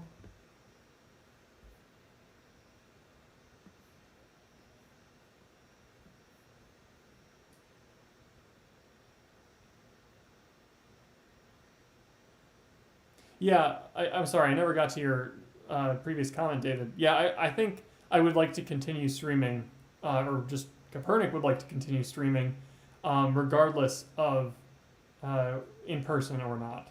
I do think is another great method to interact with the public, and we have plenty of portable telescopes that we can use even when we do go back to in-person events, where we can use those to or we can actually, the better option would be to get our streaming going with the 20-inch, because that's all computerized, and we can easily stream what the public, the in-person public, are seeing in that room, and you'll get a similar experience as if you were here in person, and that'll give us some room to do some processing and everything. So, yeah, I really do hope to continue these for the foreseeable future. Let's see the clear sky chart here.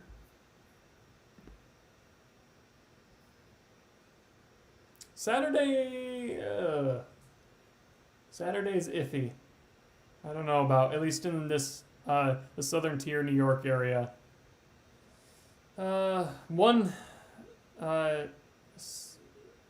projection of cloud cover is looking very bad. The other isn't awful, but the transparency is poor again, and seeing is iffy.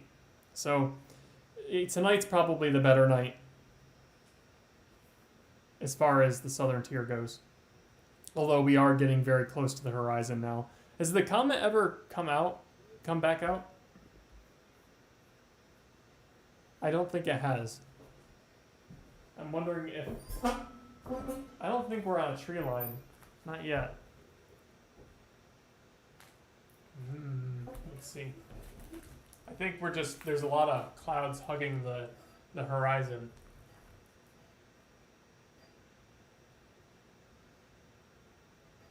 Can't see my finder scope. What's going on here?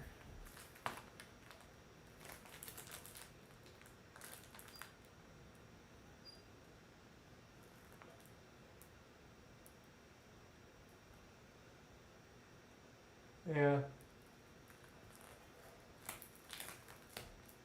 It just took some time for those clouds to amass, apparently. Okay.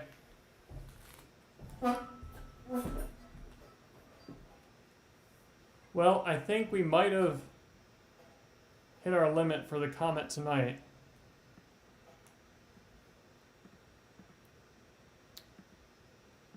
But we can still observe the planets. That is still an option. So maybe that's what I'll do. I will switch over our cameras here to the planetary viewing.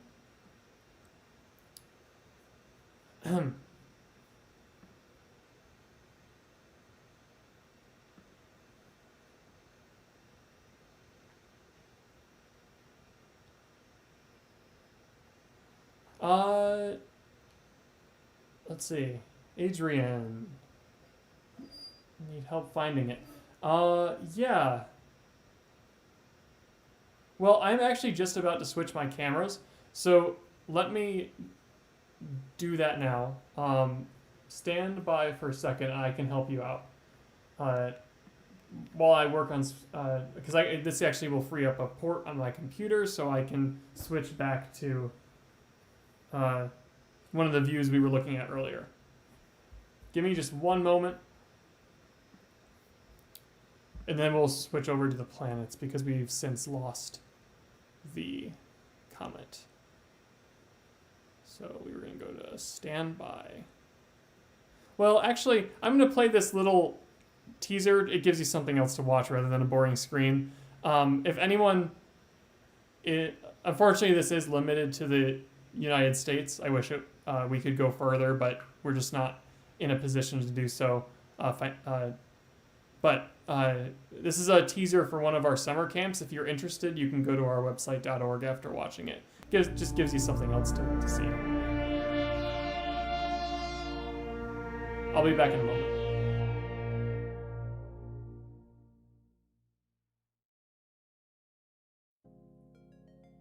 Hello, my name is Jeremy Carney, and I'm an educator here at the Kopernik Observatory and Science Center. This year, we're offering a brand new online summer camp called Entering a Virtual Universe, which is designed for students entering grades 6 through 8. Join me on a 5-day deep dive into virtual reality, or VR, a technology with infinite possibilities. You'll have the chance to learn how this technology works, use it for yourself, and develop your own content for it. But you might ask, how are we going to transport ourselves to this virtual world? Well, our solution is right here. This is a Google Cardboard VR headset, and every camper will receive one. When paired with a smartphone, you'll be able to go anywhere you want. Want to come visit Kopernik without leaving your house? Or perhaps you'd like to fly aboard the International Space Station. This is all possible with this device. But this camp is not just about viewing content others have created. In fact, majority of the time, students will be creating their own VR experiences, including environments to explore, and maybe even some games to play. We'll accomplish this through a web-based program called CoSpaces EDU. Throughout the week, I'll also demonstrate some state-of-the-art VR experiences using this high-end VR headset here. I'll give campers the chance to guide me through different worlds and see just what modern-day VR is capable of. Perhaps you'd like to see me fight Darth Vader, or hop out of my spaceship and go on a spacewalk. The possibilities are truly endless. If there has ever been a time to check out virtual reality, it is now. It offers an awesome escape while many of us are stuck at home. So join me and take your first step into a larger virtual world. To register today, please click on the link on this video's caption or visit kopernik.org for more details. Thanks for watching, and I hope to see you soon.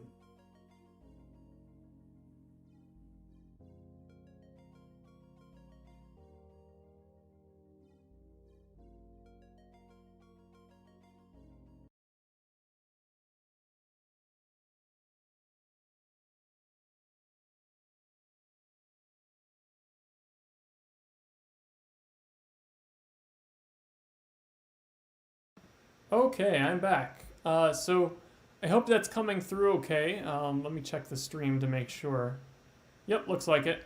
So Adrian and anyone else who's curious on how to find NEOWISE, this was a picture we took earlier. Now I've of course marked it up when someone asked a similar question. So tonight in the sky, you're looking for the Big Dipper, which we have marked up. You can see the cup and the handle there. I know it's a little messy. I did that very quick using the trackpad here. But you get an idea of where the Big Dipper is in the sky, which will be in the northwestern sky. And then you can take if you look at the cup or the spoon of the Big Dipper, there's 2 stars on the left that make up one side of the cup, and then there's 2 stars on the right. You're going to want to take the 2 stars on the left of that cup and drag them down. You can project a line out from the cup like you see here, and then the circle that you're seeing in this image is showing you the comet and where to find it. So that's how you can find Comet NEOWISE. Hopefully that cleared things up a little bit. The Big Dipper is your guide tonight. In fact, the Big Dipper has been our guide for NEOWISE for a little while now. Okay, so we've since lost the comet here in Vestal. Yeah, sure, no problem, Adrian. But we are now going to transition to planetary viewing. So let's go ahead and switch over our cameras so we can see Jupiter and Saturn. Those are going to be our final objects for the night, and we're going to do that through the same telescope. So I'm going to remove this camera here.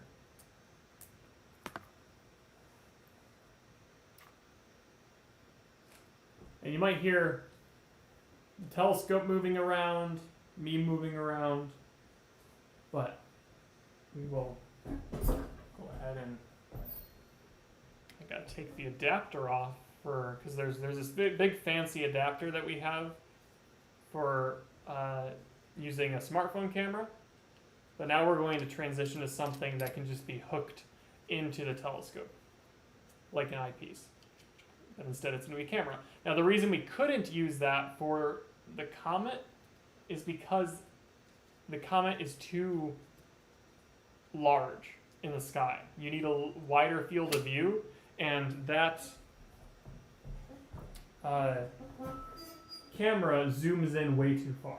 It just wouldn't work for us. So that's why we had to switch some things around. For anyone interested, this is called a ZWO camera. That's really just the company name. But it's basically a planetary webcam with some really nice features on it that allow us to get some good views of brighter objects. Now we could potentially modify it to do some deep sky stuff, but we have another camera for that allows for it. Okay.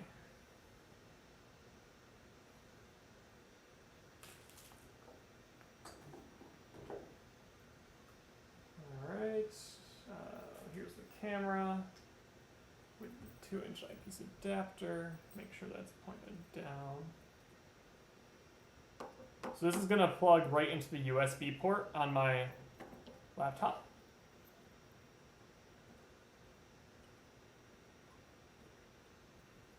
And it's got a longer cord, which is nice, because I was really struggling with the shorter cord on my iPhone. But let's try this other camera, and then I will just have to move the scope over to the area of the sky where the planets are, which is should be roughly southeast, maybe southeast is where they'll be. Looks like we might have gotten a couple new viewers. We are transitioning to planetary viewing because in our area, Comet NEOWISE has set below the horizon, so we can no longer view it. Okay, let's see if will the telescope move without hitting my computer. That is the question.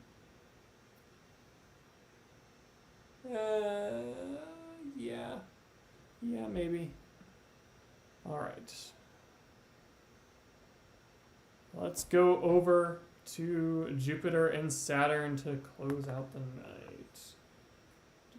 If anyone is just coming in, again, it looks like we got another viewer.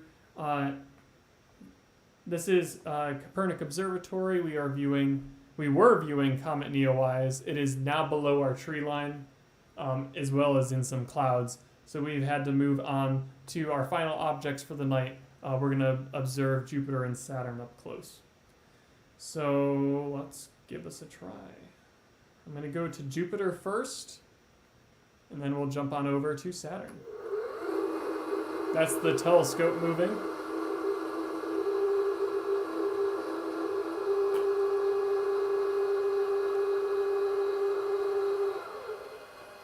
Yeah, looks like I'll have enough cord there. I might need to lower the...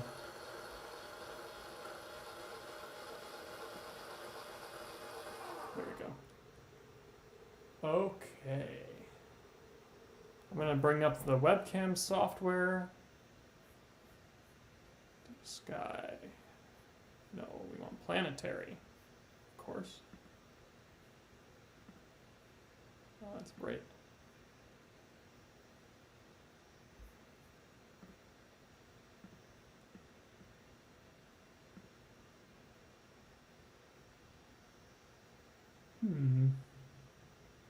Okay. All right, bear with me for a moment. I'm just gonna make sure our camera is ready to go, and then I'll switch you over to the live screen feed of the camera view.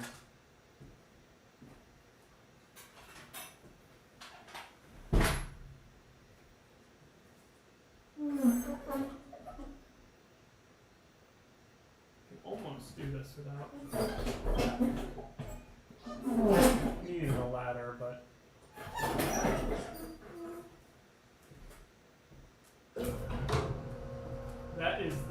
that sound you're hearing now is the sound of the dome rotating.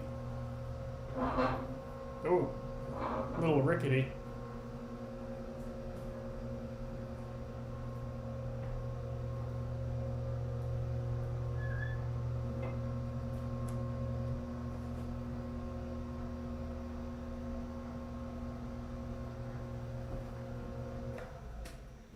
Pretty spot on. See how it looks in the webcam. Yeah, still not very much showing up in there. All right. Okay. Let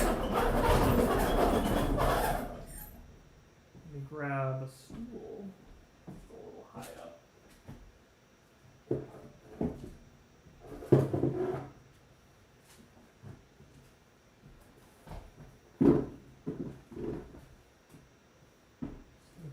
Finder scope.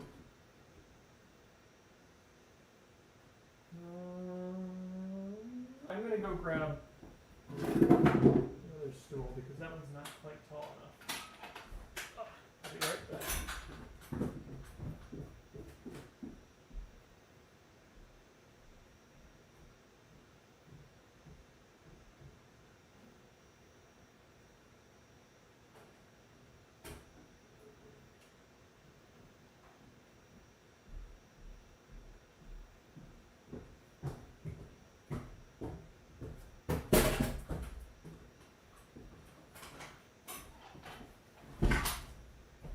Okay. Let's see if this one will work any better. I think so.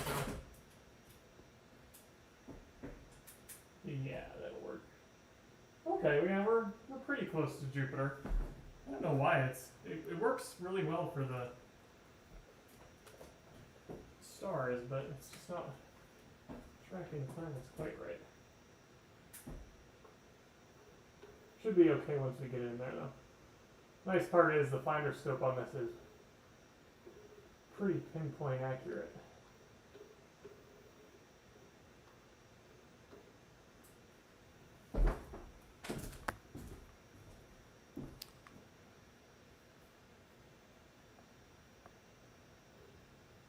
Aha. Okay, let me give you a view.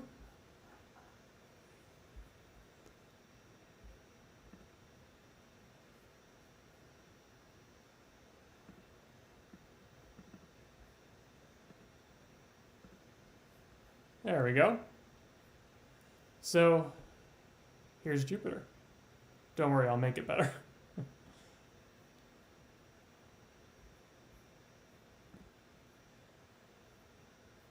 All right.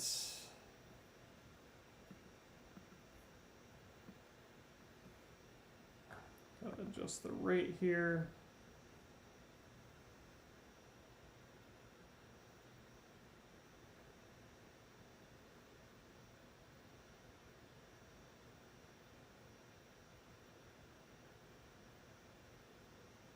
Okay, so there's Jupiter. We're actually also seeing some of the moons. I'm going to adjust the focus. Let's see if I can do that while still seeing the screen effectively. There we go.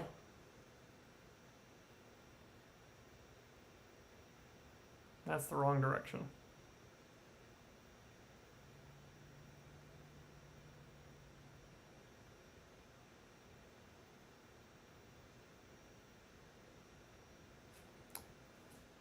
Why is it moving like that?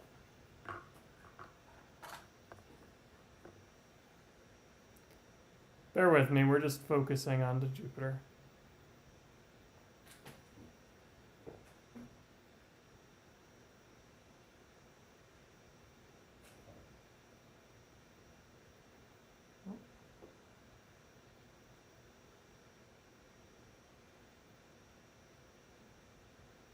Ah, you know what?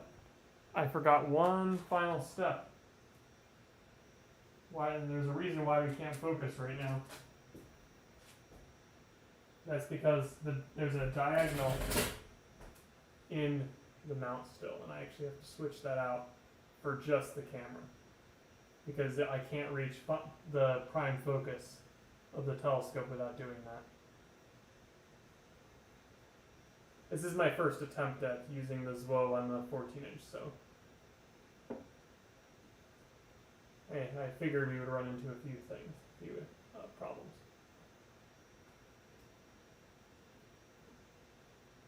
Nothing I think we can fix this. I don't think it's going to be too big of a problem. As long as I take the diagonal out. Oh, that's the wrong one.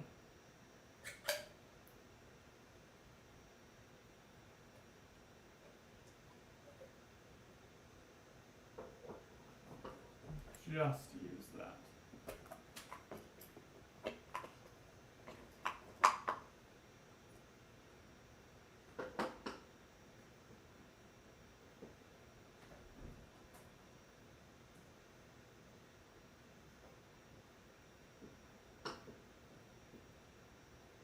I just gotta get this to fit.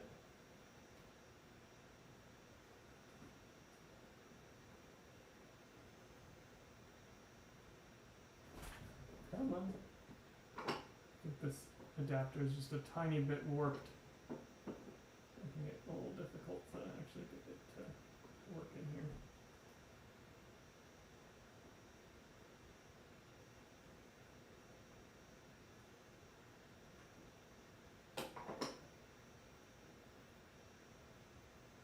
Come on. You can do it.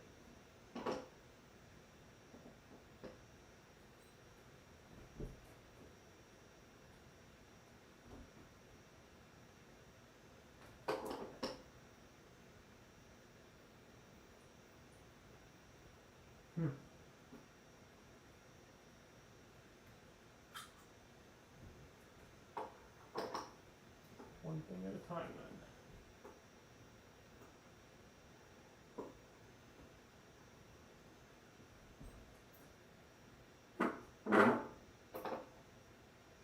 Really doesn't want to. Yeah, I don't think there's any chance I'm getting it into that.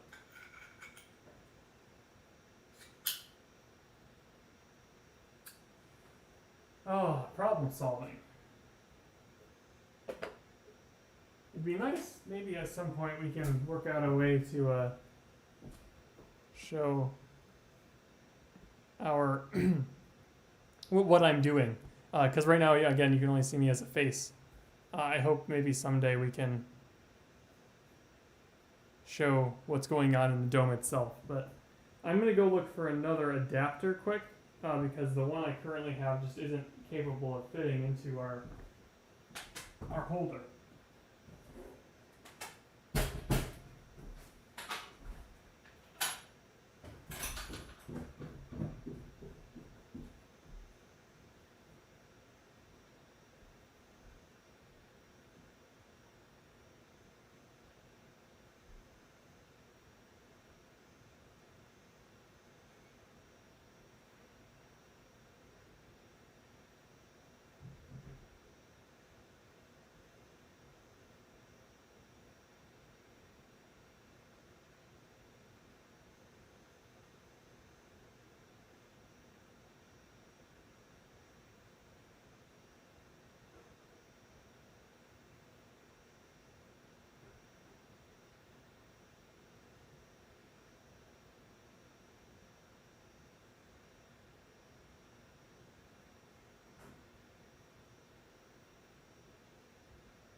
Aha! Yes, that'll work.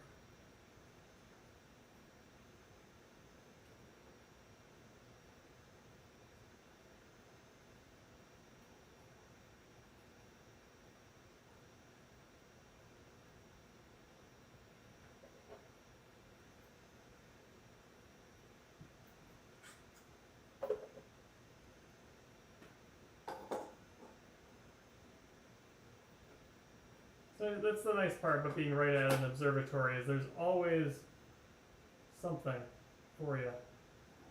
Always what you're looking for.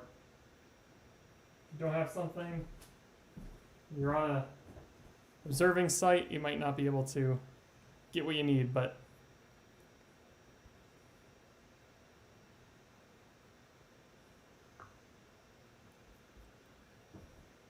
okay, let's see if I can get this to come into view now.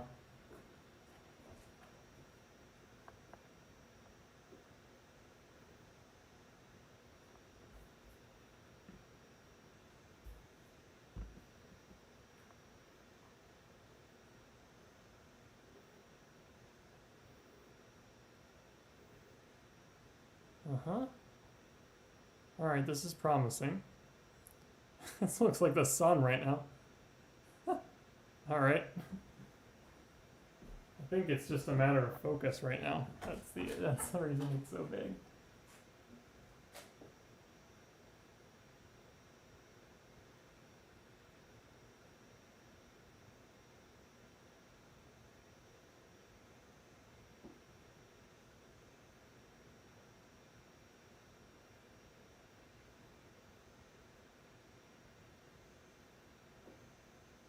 Huh.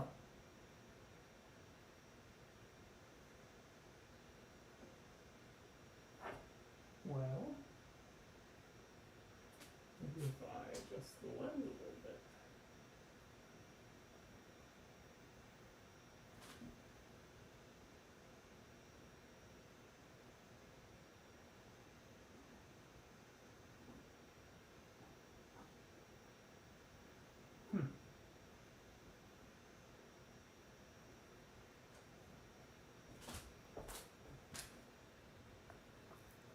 I'll bring down the exposure levels.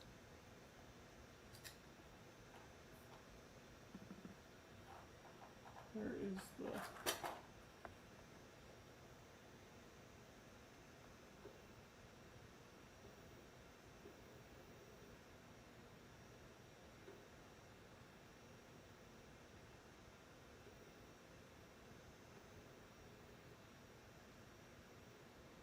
Well, there's our...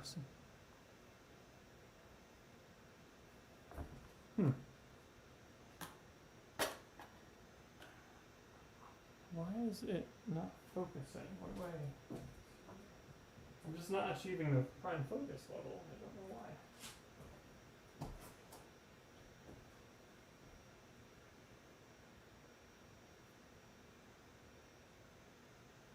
We're learning some things together tonight, I think.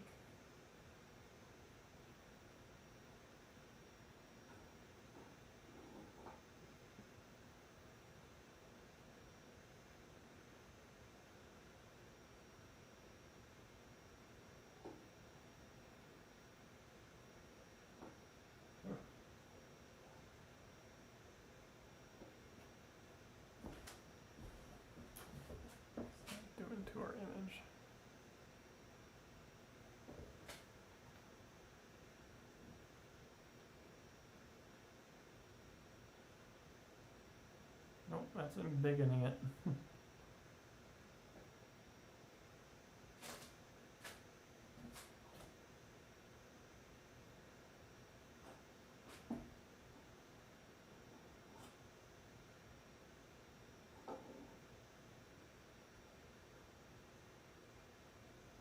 Well, I can try a Barlow. It seems like I just need to get further out.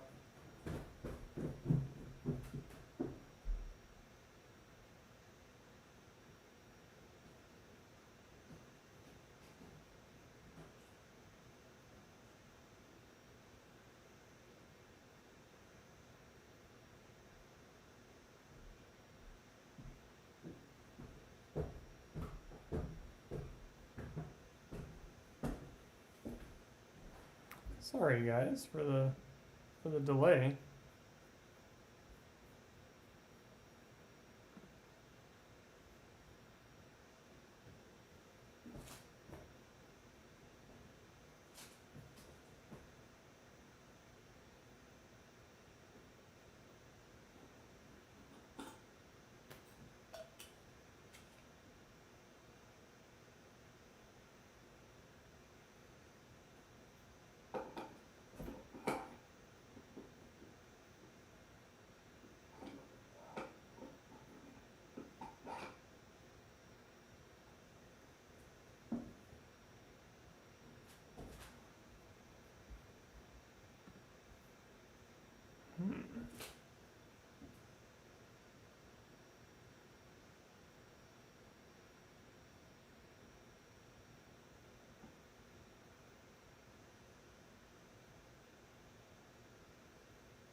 Now I have a little idea what I'm looking at.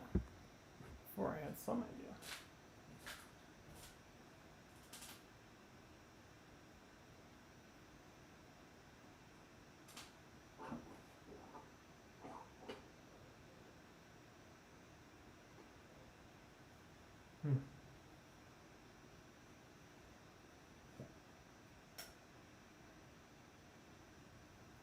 Well, I guess I might just need a tube extender then. If we have one. Alright. Let's see if we can find that.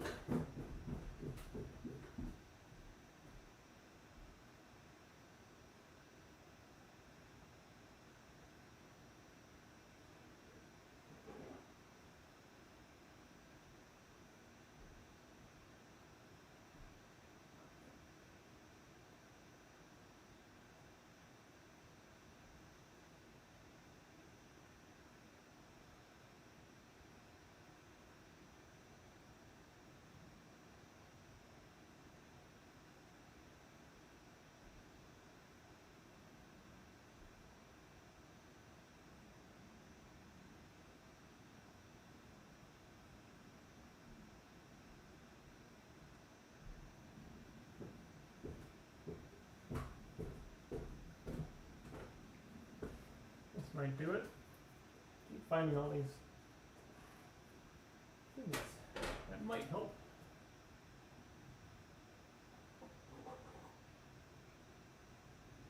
Get rid of that too.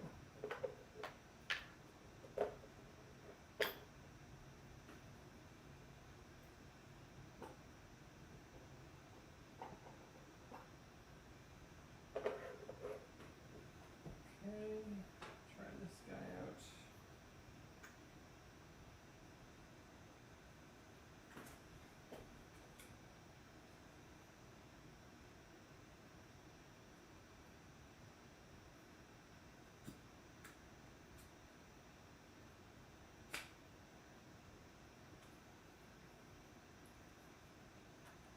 Go in there.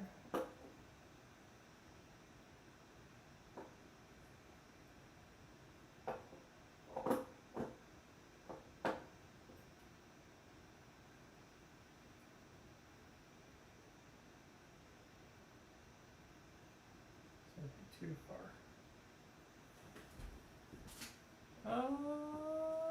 Maybe not.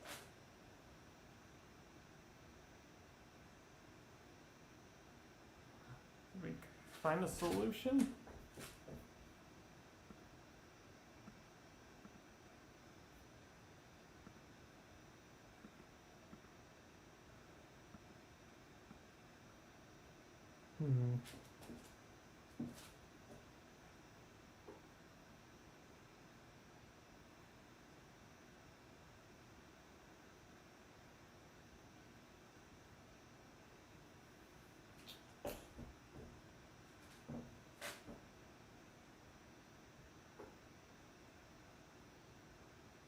Nope, that's more diffuse.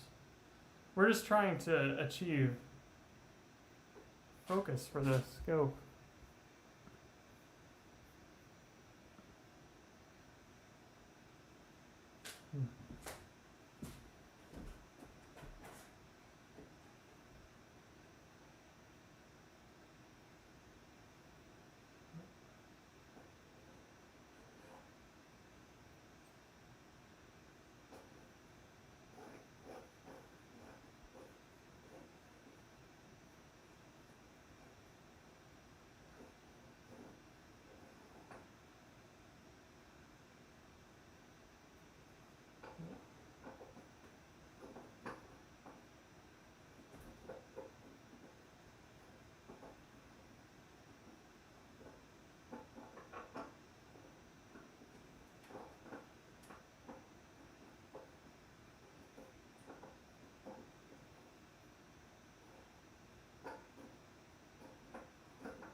Yeah, I may have to call it quits on this scope.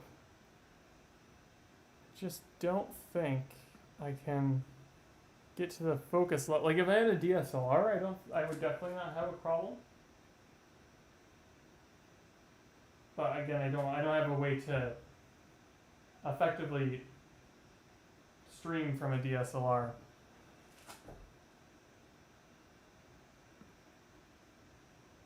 Yeah. Try one more thing.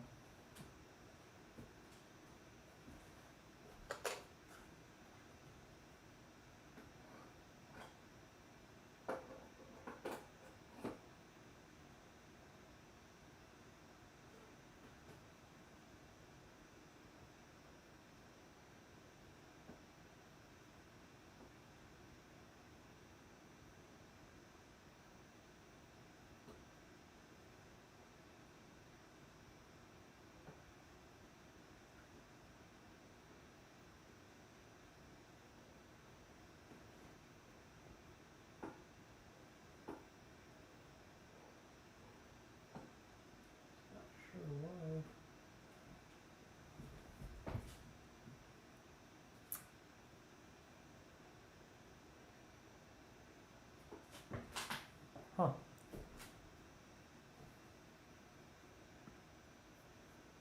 Oh, good night, Dave. Yeah, I think that might have to. I'm gonna do some more testing tonight off stream, but I think I will end the current stream for the evening. But I'm glad we got to see Comet NEOWISE, and we got to see the moon as well. It seems like we're not quite at the point where we can get these streams to go off without a hitch. But we will be at that point in the near future. We're doing a lot of testing. We know the phone works really well. And this camera that I'm using on the 14 definitely works on the 6-inch. So we'll just have to play around with what cameras work on which and whatnot. And I'll ask the Astro Society because they know better than I. 'Cause they've had more experience. So with that, I'd like to wish everyone a good night, and we'll be back streaming in no time. So keep an eye out for us, and we'll wave goodbye to NEOWISE, because I think that was our last opportunity, good observing opportunity, where we can still see the tail and whatnot. So thanks for joining us, and we'll see you next time.